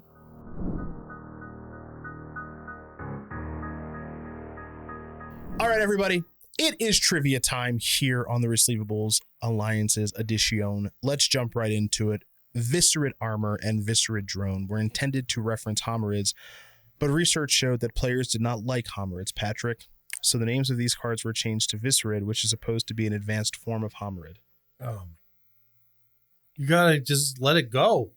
If your customer research is that, you just gotta call them, Rabbitrons or whatever. Just come up with a new name. Stop trying to, just let it go. Let it go. Obviously, you should also just name them Homerids. I would just name them Homerids personally. Right. But yeah, they might not like them because they haven't seen enough of them. Oh, I like that. Keep dumping them on them. Homerids are my least favorite creature type because they're so rare. Mm-hmm. I wish there were more of them. You got to find out. Feldegriff and Varchild's War Raiders are the first cards that put a token creature into play under an opponent's control. So there's that. Dystopia, Justice, and Surge of Strength each depict the same elf in the artwork and each share the same artist, Ruth Thompson. So perhaps you're seeing them right there. Fatal Lore, Library of Latnam, and Misfortune are the first modal spells to give the choice to your opponent. It's awesome. So, precursor to the browbeat. Yeah, stuff. To the Punisher mechanic. Yep. Gargantuan Gorilla, Storm Elemental, Viscerid Drone, and Winter's Night are the only cards that refer to the snow theme of the Ice Age block in the Alliance's expansion. To note, they were added by development, not the East Coast playtesters, because the East Coast playtesters didn't like snow. Phyrexian Warbeast and Soldevi Steam Beast were both illustrated by, I'm going to get this last name wrong, but I'm trying, Bill Sienkiewicz, a well-known comic artist who has worked on Batman, Superman, and many other projects. Okay. Dabbling in magic. Okay. Arcane Denial, with a mana cost of 1 and a blue, was later considered a mistake for making a hard counter too easy to splash into a deck without much blue in it. The result was the creation of a design rule that all hard counters must have blue in their mana cost. Okay. I think that if that's really a rule, they're playing it fast and loose in a couple spots. But you think so? Fine, whatever. Yeah? I don't know. We'll go back to that. All right. Arcane Denial does see quite a bit of play in EDH and Commander, for what it's worth. Astrolabe depicts one of these real-world devices in its artwork, which was used for navigation and astrology. Oh, here it is, finally. We haven't talked about this card yet. Boldovian Horde. Oh my god. It has the greatest combined power and toughness among monocolored red creatures and alliances. 5/5. There he is. Both of these hands on you.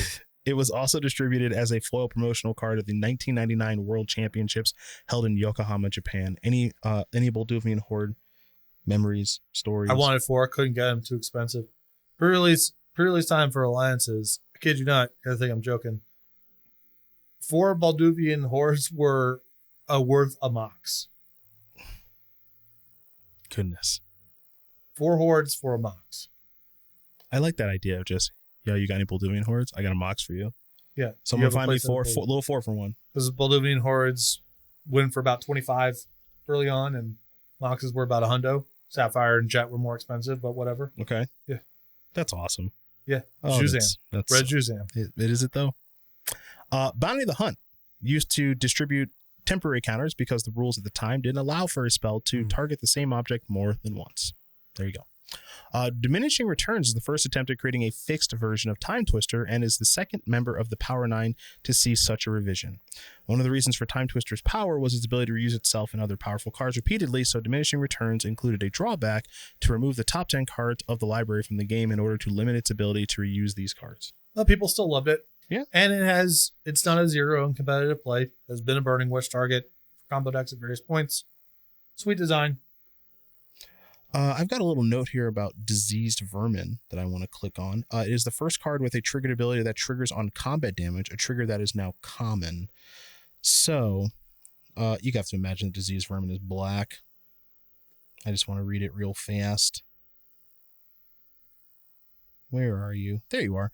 2 and a black, 1/1. During your upkeep, Diseased Vermin deals 1 damage to a single target opponent it has previously damaged for each infection counter on Diseased Vermin. If Diseased Vermin damages a player in combat, put an infection counter on it. Okay, we see that all the time. Elvish Bard is the first creature to have the lure ability. Got to block it. Elvish Spirit Guide. No, we bring up Elvish Bard. Because Cockatrice and Thicket Basilisk have the lure ability. No, I think you put lure on those. Oh no, they have Death Touch. I'm sorry. Yeah, put lure on those. I got that confused. I'm sorry. Yeah, Elvish Bard, 5 mana, 2/4. Right, Creature is able to block it, have to. Yeah, that's the one you need to give the Death Touch to. No, what you're thinking of is in the game of Chandelar. You play a Thicket Basilisk, then you put lure on it, and then the game ends. Yeah. The program crashes. Yeah. Because you beat the game. AI can't handle. That's right. Just this over and over again. Elvish Spirit Guide, very powerful card, inspired the creation of the channel mechanic. Okay. Enslaved Scout is the only Goblin Alliances and is the first Goblin not to have Goblin in its name. This is a weird one. Exile was originally called Marriage of Convenience. Okay. And was designed as a flavor way for white to remove a creature from the game in that it, quote, got married, unquote. Okay. A reference to how a creature removed from the game by Swords to Plowshares went farming. However, when the commissioned artwork came in from Phil Foglio, oh God, it was deemed too silly for a card that was to be a powerful tournament card. Some artwork swapping followed, and the original Marriage of Convenience artwork ended up on Unlikely Alliance. Much brainstorming eventually led to the matching of the card with its artwork, and its name was changed to Exile, suggesting that the removed creature was exiled to the castle in the artwork. Okay. There it is. Feast or Famine is the first card to create zombie tokens. R&D considers this to be one of the most influential cards from the first years of Magic, as it influenced mechanics such as Entwine and the split cards.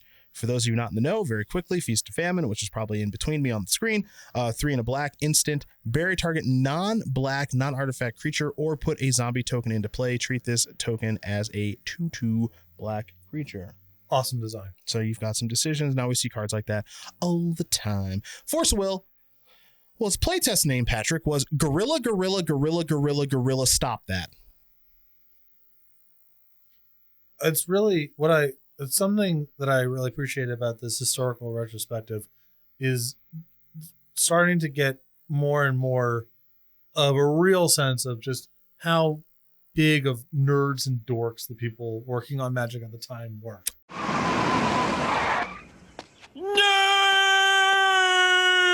Oh, yeah. Yeah. Oh, yeah. Its other playtest name was Stop Spell. Cool. Okay. They were really on board with the whole gorilla thing. Finhorn Dryad is the first creature to trigger life gain from being blocked. Gargantuan Gorilla has the greatest combined power and toughness among monocolored creatures and alliances. 7/7. That is correct. It also has the greatest mana cost among all cards in the expansion. GGG4. Well done. Gorilla Shaman is nicknamed the Mox Monkey for its ability to cheaply and repeatedly destroy inexpensive artifacts like the Moxen, such as Mox Sapphire, as it was designed to do. It was literally made to blow up the Moxes because they were so powerful. This is a really sweet design too, just in terms of allowing people to play catch up. Your opponent's been playing for a long time. They got a lot of money invested in the game. They got, cards that are more powerful than you. Usually that's going to involve the Moxes. And so having some cheap card that is legitimately good against that stuff is a really good goal to have. Guerrilla Tactics was designed like Gorilla Shaman to solve a particular problem in the vintage format. You might like this. Mind Twist. Powerful discard spells like Mind Twist, Hymn to Torak, and Hypnotic Spectre all saw regular play. Guerrilla Tactics increased the danger of using these cards. I sideboarded this in a Legacy Grand Prix, I think within the last 10 years. Yeah, I've seen you play with this card. Yeah. John, will you on the veil? How's that? Taste it. I came ready for you. I saw you coming to read, Duke. Saw you coming from miles away. Gusta's Spectre was the earliest card designed by Mark Rosewater to be printed. It was included in Alliances because another artifact that was to be included in the expansion proved to be far too powerful and a replacement was needed. But we don't know what that artifact is. I wish that we did. Helm of Obedience was designed to be the impressive marquee artifact of the expansion. First time I was mentioning that. It was kind of a cool card. People love this thing. It was expensive when it came out. It's cool design. Rules. Keeper of Tressorhorn has the greatest combined power and toughness among monocolored black creatures and alliances. So 4/4? It is a 6/6. Oh, wow. Kind of big, actually. Yeah, that's a big. Keldoran Homeguard has the greatest combined power and toughness among monocolored white creatures and alliances. Is it a 3/1? I could give you a lot of guesses. I don't think you'd ever get it. Hit me. The 1/6. Oh, wow. Yes, it is. Good luck with getting through that one. Keldoran Outpost is the first land capable of producing token creatures. Yep. First of many. Library of Latnam is one of 3 cards to appear in alliances that were designed by Mark Rosewater, then a new hire of Wizards of the Coast. Thanks, Mark. You're very welcome, Patrick. Limdul's Paladin is the first creature printed with trample and a power of 0. That's definitely true. Lord of Tressorhorn has the greatest power among creatures and alliances and had, until the printing of the Eldrazi, the highest power among all legendary creatures. Development changed his power from 9 to 10 to fit the nickname Good Buddy, as in 10-4 Good Buddy. Ugh. Nerds. Omen of Fire is the only member of the two enemy color Hoser cycle to be an instant and to have a non-symmetrical effect on its enemy colors. The other cards of the cycle are enchantments and have a symmetrical effect on their enemy colors. Of course, that is the one that bounces all the islands, makes you sacrifice stuff, given the white stuff that you have. A Feldegriff is an anagram of Garfield PhD, meaning Richard Garfield. This card was born when the continuity department, they strike again, denied the name Feldegriff's Winds for the card that became Freylise's Winds because Feldegriff didn't, quote, sound like the name of a goddess of spring. When asked what Feldegriff did sound like, continuity reportedly replied, I don't know, a flying purple hippo, which is, of course, depicted in the artwork of this card. Okay. Pardon my language. I call bullshit. Do you think someone actually said, I don't know, a flying purple hippo? Do you think that possibly happened? I think it's possible. Unlikely, but I think that's possible. All right, fine. What we're noticing in this set is just a lot of stuff is motivated by spite and interdepartmental disputes. Just some rifts in the building. Yeah. No, they're all gorillas now. Yeah. Oh, yeah. Imagine being one of the East Coast playtesters. And remember, this is, like pre-internet, whatever. And you're just looking through, you buy a box of alliances and you're opening up the packs, and you're like, they put snow in here. We said explicitly, we don't like this. We're not going to do this. Yeah, it's in there. Why are there 4 snow designs in here? Because you guys just work here. Yeah, that's no. why. There is a lot of great art comes out of spite and malice. That's got so much of it. Phyrexian Portal inspired the creation of the Divvy spells in the Evasion expansion, like Factor Fiction and Do or Die, which is pretty cool. Phyrexian Warbeast has the greatest combined power and toughness among artifact creatures and alliances. 3/4. Correct. Pillage taught R&D that having multiple cheap land destruction spells without drawbacks gives this unfun mechanic too much power. They learned that in Alpha. Now, this is not new. There's Ice Storm, Sinkhole, and Stone Rain, all at low rarities in Alpha. We're learning. Maybe Pillage is too much. And Strip Mine. Maybe You put 4 of those. They put it in 4th edition. Maybe being able to destroy an artifact or land is too good. It wasn't like they put Strip Mine in Antiquities and they were like, oh, we shouldn't. They ran it back. They put it in 4th edition. Primitive Justice inspired the creation of the Kicker and Replicate mechanics. Mm-hmm. Okay. Soul Grail is an anagram of gorillas in homage to the protest of the designers against the use of a race of sentient gorillas in alliances. Grow up. This is so great. Just grow up. This is my favorite. This is taking me down memory lane when I was responsible for doing things like this. I hope that you were petty and spiteful. Oh, you wouldn't believe. Good. Soldevi Sage, the art with the seated woman was actually printed reversed left to right. In the 6th edition version, the reversal was corrected. You asked for it, so here you go. Soldier of Fortune. You mentioned it a few times. Is one of 3 cards to appear in alliances that were designed by Mark Rosewater. Yeah, this card rules. Then a new hired wizards. Soldier of Fortune is the first creature with the mercenary creature type that received mechanical attention in mass block. And I would argue part of a 2-card cycle along with Gorilla Shaman to help you catch up against Moneybags over there. There you go. Blow up their boxes and you make them shuffle that deck over and over again. And then you beat down. This is like everything in one package. Stormcrow, being the best card ever printed, became a meme due to its ability to be exiled to pay the cost of Force of Will.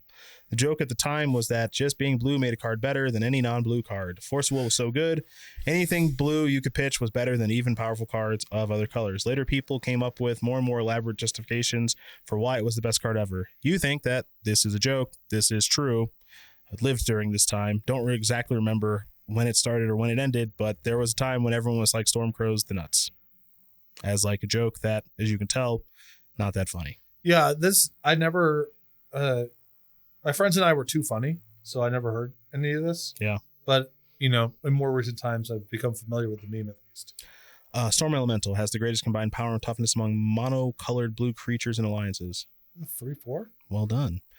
Storm Shaman is the first non-wall creature with a power of 0 and the fire-breathing ability. Surge of Strength was designed as a fixed berserk. It was one of 5 uncommon former Ice Age block Japanese language cards offered as a promotion in Japan. The Ice Age block was not released in Japan. Swamp Mosquito is the only card in alliances with the poison mechanic. Taste of Paradise helped inspire the creation, of the Kicker and Replicate mechanics. Thought Lash inspired some tournament players to use a deck of more than 100 cards. Yep. Can we have Upkeep, milling yourself? Browse did that too. Yeah? Yeah. Okay. Did not know that. Unlikely Alliance, as mentioned previously, was created to make use of the artwork that was originally intended for the card Marriage of Convenience, which became Exile.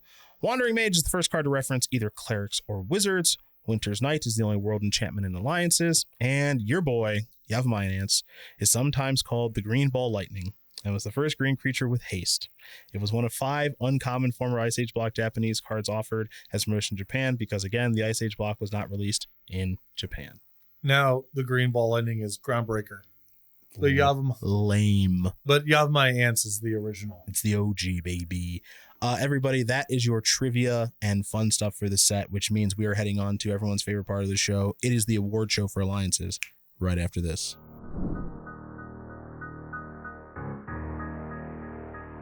All right, everybody. It is time for your favorite part of the show, our favorite part of the show. It's everybody's favorite part of the show. It is the award show here for Alliances. And we're kicking things off, as we always do, with the Oko Thief for Crowns Award for the best card in Alliances. We have the same answer, and you should too. Patrick, it is Force of Will. Yeah, not really debatable here at all. There are good cards in this set, but Force of Will, I think, far and away the best. A lot of really good cards, but it's one of the most defining cards of Legacy and Vintage, and sees a lot of Commander play, and has been the inspiration for several designs that are weaker but still have showed up in tournament play, such as Force of Negation, Subtlety, and even Disrupting Shoal. And I will say, unfortunately, has been reprinted a bunch, because I don't like the other versions. I like the Alliances one. I don't know. I don't mind just getting different pieces of art out in the ecosystem. I understand that I'm an old weird creep. Yeah. And so, of course, I'm just going to play with the oldest versions. But not everyone's like that. It's okay to give people some options. All right, fine. Carnival of Souls Award for the worst card in Alliances. Patrick, do you remember your answer? Soldevi Heretic? That is correct. So this also kind of displays that the set's got a pretty high floor, because a Gray Ogre would be in the top half of some of the sets that we've recently reviewed. Very true. And this gets my vote for worst card. That activated ability is just, it's too bad. Yeah. I'm sorry. Not good. I usually think like there's just no way a 3-mana 2/2 could be the worst card in the set, but I think this time it is. For me, I'm selecting Stormcrow. It is a 2-mana 1/2 flying creature for starters, but also the reason I'm selecting this card is because the meme is stupid. Because we're haters. Yeah. And if the meme wasn't so dumb, I wouldn't have picked it. I probably would have gone with Soldier of Fortune. But here we are. The Doomblade Award for the best non-rare in the set. For me, it is Elvish Spirit Guide. Kind of fundamentally breaks some of the rules of Magic, and also helped lead to the creation of Simian Spirit Guide, which is also breaking the fundamental rules of Magic. It's just a very good non-rare. Yourself. Pillage. Boom. Very effective, workman-like, high rate card that's simple, straightforward, and showed up a bunch back in the day. And even still, like, I do see it in Modern once a blue moon. It's not completely lost to the sands of time. I've cast myself a Pillage for 20. I really used to like land destruction when I was a kid. A Boro Palace in the Clouds Award for fun of one of in the set. Do you remember your answer? Soldevi Digger. That is correct. Shout out Eugene Harvey. Just another. Always shouting out Eugene. Yeah. So that, I've alluded to the tournament where we were going to go to our first big tournament, and Eugene was going to play in like the regional championships that was standard. Yeah. He played a blue-white control deck that was well over 80 cards. Okay. And it involved Browse and Soldevi Digger. Now, you might ask yourself, well, that doesn't really seem like a combo because the cards get exiled by Browse. The point is just to give your deck enough, staying power to be able to draw extra cards and eventually win the game. Okay, sure. That's all. That's fine. For me, I have selected, where are you? Diminishing Returns, because for myself personally, when I used to play Belcher in Legacy, it was a Burning Wish target for me that I have used on occasion to win the game. So there you go. It's also really fun and not a card that really lends itself to playing 4 copies. That's definitely true. So we're going to move on now to make sure I get this right, the Mystic Confluence. That's wrong.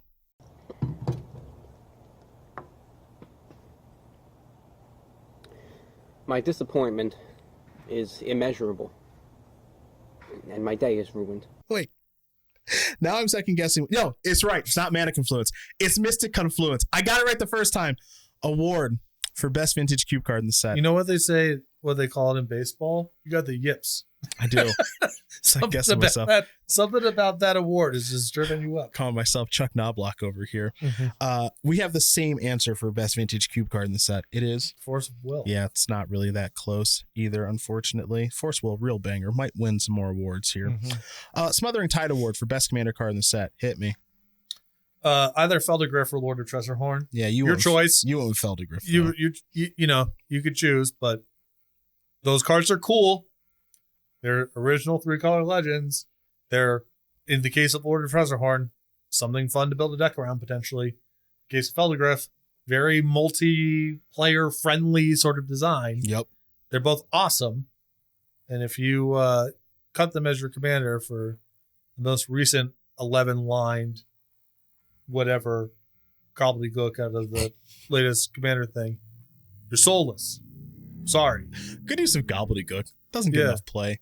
Huh. I went to EDH Rec, and I found that Arcane Denial is the most played card from Alliances. And that makes sense. It's counterspell, draws people cards or whatever, but it's a way to say no to something for one in a blue as opposed to multiple blue. So there you go. Pretty easy answer there. Pack Rat Award for best limited card in the set. For me, it is the Gargantuan Gorilla. Very large and in charge. Dealing with a 7/7 doesn't seem like a lot of fun, and then fighting things is cool too. So I'm going with just a big O. You were going with the direct opposite. Jeldorn Outpost. Can't imagine being this. There's just pillage. Barely anything flies.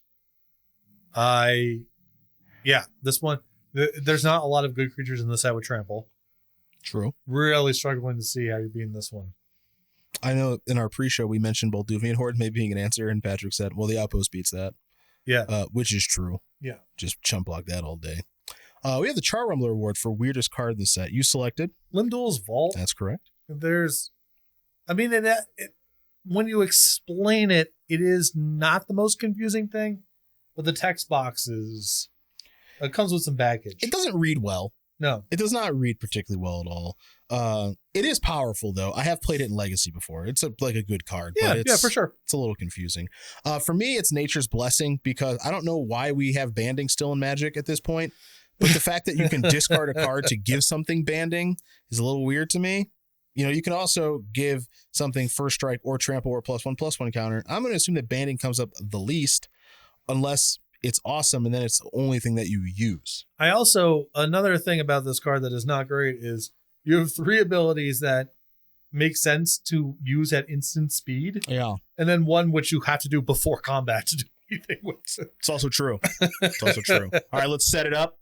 And now let's get to work. Yeah. It actually engenders confusing about how banding works. We're not. It's really bad. Again. It's not good. Blank Award for the best card name in the set. I select Contagion. My selection. It very eloquently states kind of what it does. So it's well done on the naming convention. Your selection. Heart of Yavimaya. Okay. I really like, especially when you factor in the other names in the cycle, is this something that was built or is this something that just emerged from nature? Yeah. Kind of like an open-ended story there. And I think it makes a lot of sense for what the power does too. We have the John Avon Award now for the best land artwork in the set. Patrick's selection was Sheltered Valley, like an underrated piece of art. Mine is Thawing Glaciers, a card that we have not talked about much on this particular episode. So I want to take just a quick moment.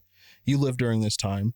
This is before my time, but I heard, like when I was a kid, I heard just like growing up, I'm like, Thawing Glaciers is like one of the best lands in the game. Yeah, because like it wasn't mana acceleration, it was just mana fixing. It was you never miss a land drop for the rest of the game. Yeah. The card's a little slow to bring to bear. Yeah. But you just don't miss land drops for forever. Yeah. And so you just kept doing this. And I think, didn't the people call it like just basically you're thawing? Yeah. Is that what it was called? Yep. Okay. Yeah. So land that enters the battlefield tapped. It doesn't tap for mana, right? No. Yeah. And then you wanted to tap, search a library for a basic land card and put it into play tapped. And this does not count towards your 1 land per turn limit. Good to note on the card. Shuffle your library. Afterwards, at the end of turn, return Thawing Glaciers to your hand. So this was, like Patrick mentioned, a way to make sure you always hit your land drops. Yeah. That was it. But it does not tap for mana, which thank goodness for that. Accumulates a lot of cards, ensures your land drops, just for as control-oriented as Magic was kind of during this period, still it fit right into the natural play patterns. Now we have the Aurelius Fury Award for most overhyped card during previous season. I don't have an answer because I wasn't doing this then, but you sure do. Balduvian Hordes. You mean Red Juzam? Red Juzam. Like, keep in mind, Juzam wasn't good. even then. So it's like a weird starting point. You know what I mean? But yeah, people loved the Jin and Ifrit stuff. I think part because the stats to mana cost were really appealing, but also because the drawback was just very transparent what you were signing up for, as opposed to the Polar Kraken sea of just like, do I ever attack? Like, when do I get to attack with this thing? Yep. And Balduvian Horde does capture do the thing, move on. Now I have a 5/5 for 4. That's great. The thing I like about Balduvian Hordes is it reads powerful, and also the drawback doesn't feel like a drawback until it is a drawback. Yeah. And you're just like, yeah, this card's just 5 mana 4/4. Who cares about anything else? And it's like, I don't know. Discarding a card. It's discard at random, I think. Yeah, oh, yeah. That's real. Yeah, it's definitely because it's red. Discard, and then, like it just dies to like almost everything. Just plow the abyss, moat. Yep. Just gets colded by a ton of stuff. So, and now the Tarmogoyf Award for most underhyped card during previous season. Again, I wasn't there. You had multiple answers, but I think Thawing Glaciers has just got to be it. There's a lot of really appealing lands in the set, so this one was lost in the shuffle for a little while. And it's also not the easiest card, I would say, to sort of figure out what it's going to do when you read it. You kind of have to have it in play to get a feel for it. But people had, I think, broadly no idea how good this was. They figured out pretty quickly. But compared to Balduvian Horde or Force of Will, those cards had a lot more heat on them. So, everybody, those are the awards for the award show of alliances, which means we have one thing left to do.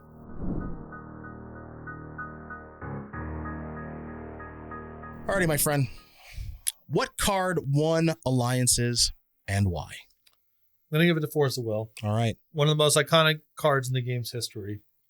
Something that is also really captures the essence of this set, which is, no, there are not new mechanics, but there's a lot of new stuff going on that's really exciting. Okay. This card very reasonably blew people's mind, and it was not the only card in the set that generated this kind of response. It's held up over the test of time. It's inspired a myriad of designs in blue and otherwise. And if you look at Eternal formats, it's arguably the most influential card, full stop, in both Legacy and Vintage. My answer is also Force of Will. It is rare that Patrick and I have the same answer for what card won the set. Sometimes you'll go a little less competitive. I lean more towards the competitive side of things. It's iconic. Yeah. I think that's the easiest way to put it. It's just the most iconic card in the set and one of the most iconic cards in Magic's history. As you work yourself into Magic, let's say you start with Standard or Booster Draft or something like that, and you start exploring older formats. If you go across any Vintage or Eternal deck list, any of them worth their salt are going to have copies of Force of Will in it. Yeah. And it's also the kind of card that is like, we have not gotten to the point yet, I guess I will say, that, Force of Will can be cut from decks, which is kind of wild, right? Because the first card that comes to mind is like Nibble Mongoose, right? Like eventually it finally got like outmodded. There was something better in it for like legacy threshold decks and stuff, right? Mm-hmm. Force Will just hanging around. Yeah. Just always old, reliable. And if you ever go to a legacy tournament or a vintage tournament, the same story kind of happens, which is like you play against a combo player and the combo player the entire time is like, well, my hand wins if you don't have Force Will. It's like, okay, well, I do, so you lose. Yeah, I mean, it is really the glue that holds those formats together. Yeah. It's, blue's overrepresented and you complain about blah, blah, blah, blah. And certainly Force of Will goes into its share of combo decks as well.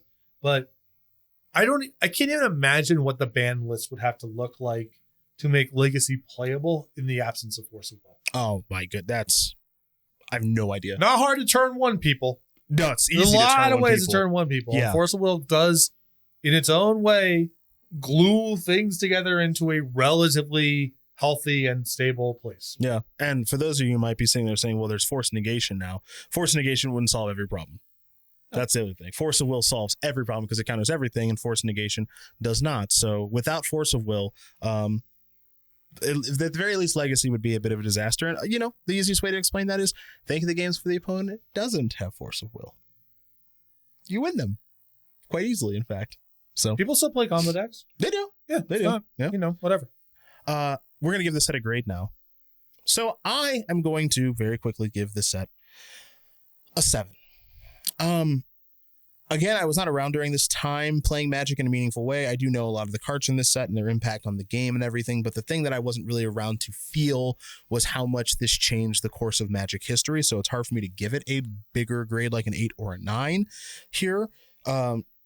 I can recognize that it was impactful, and I have been saying over the course of this episode that this is the set that helped save Magic. I do believe that, but I didn't get to feel the saving of Magic myself. I can only look to the facts and the things that I've read about and looked up over the past couple of weeks to see that it did do that. I think there's some good design stuff here. I will say that you have oftentimes said over the course of this episode and in past episodes that these sets either give you things to think about or they lack things to have you think about.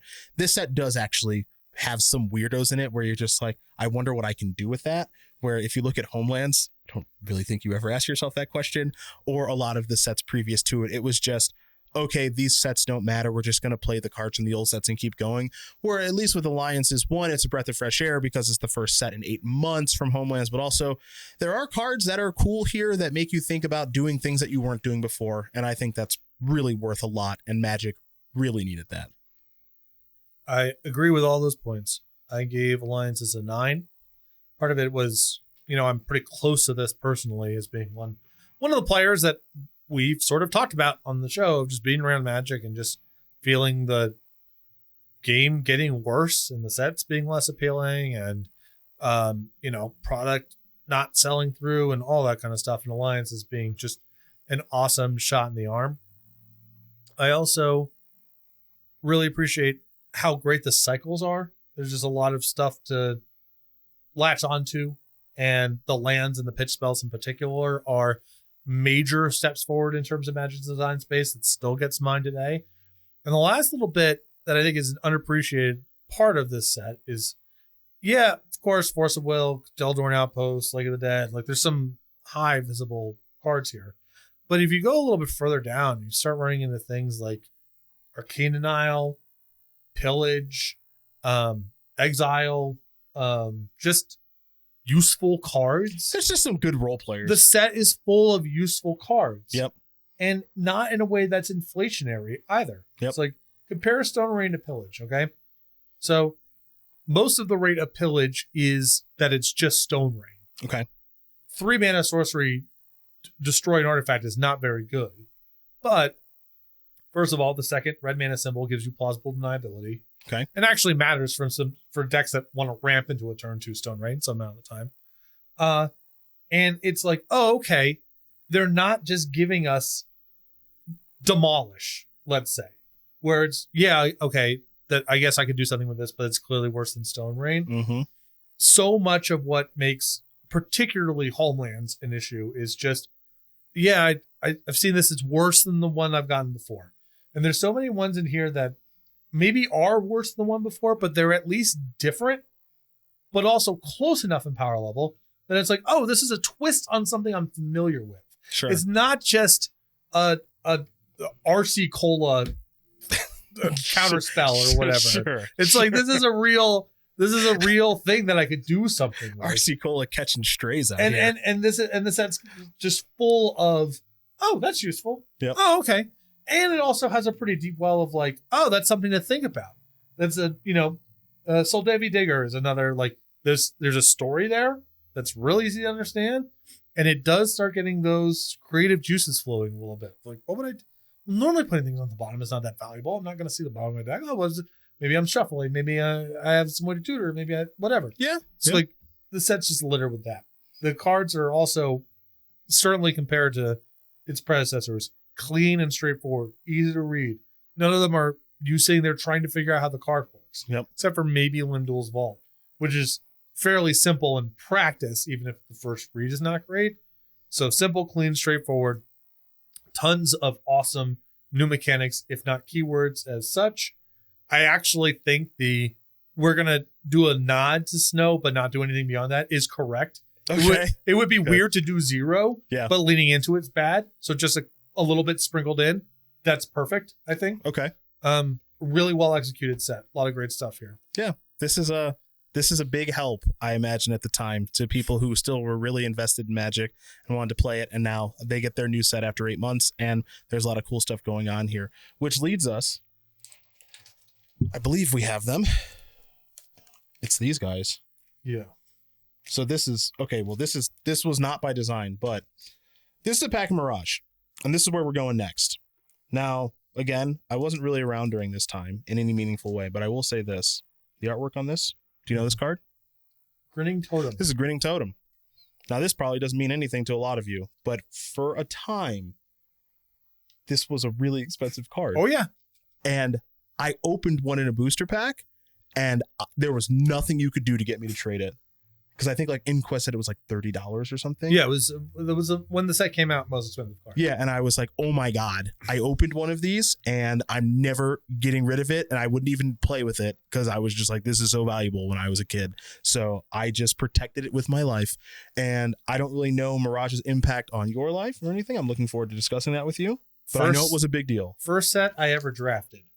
Okay. So that's a pretty big one. That is a very, very big deal. And another set that took Magic another step forward. So we're looking forward to bringing you that. Now, I forgot in our last episode, our Homelands episode, to go over the scoreboard. And some of you fine folks mentioned this on YouTube that I forgot to do that. So we will go over the scoreboard now here very quickly so you can see our scores, what we did with Alpha, Beta, and Unlimited, Arabian Nights, Antiquities, Fallen Empires, 4th Edition, Chronicles, Homelands, and of course, most recently, Alliances, where I gave it a 7 and Patrick gave it a 9. Our highest ranked sets are still Alpha, Beta, Unlimited. We both gave it a 10, and our lowest ranked set is still Chronicles, the double one ball. So there you go.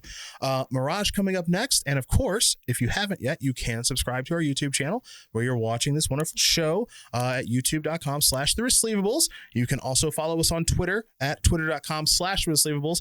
And of course, you can be a patron and join us over there at patreon.com/resleevables, where you'll get an episode of this show ahead of schedule before we do publish it on YouTube. You will also get access to some fun signed lands and stickers and playmats, depending on which tier you select. And maybe most importantly, you will get access to our podcast, the Unsleeved podcast, where we have our patrons send in questions and we answer them, as well as talk about the random things that are going on in our lives.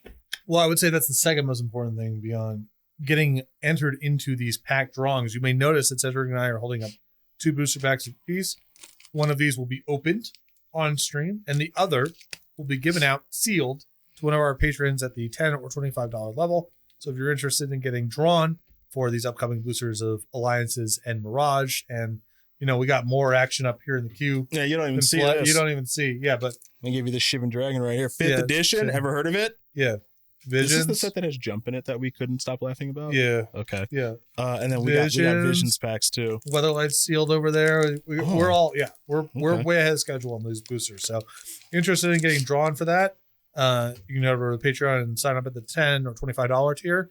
And those videos also get posted as well. So if you're just interested in watching some old boosties get cracked, we'll do that as well.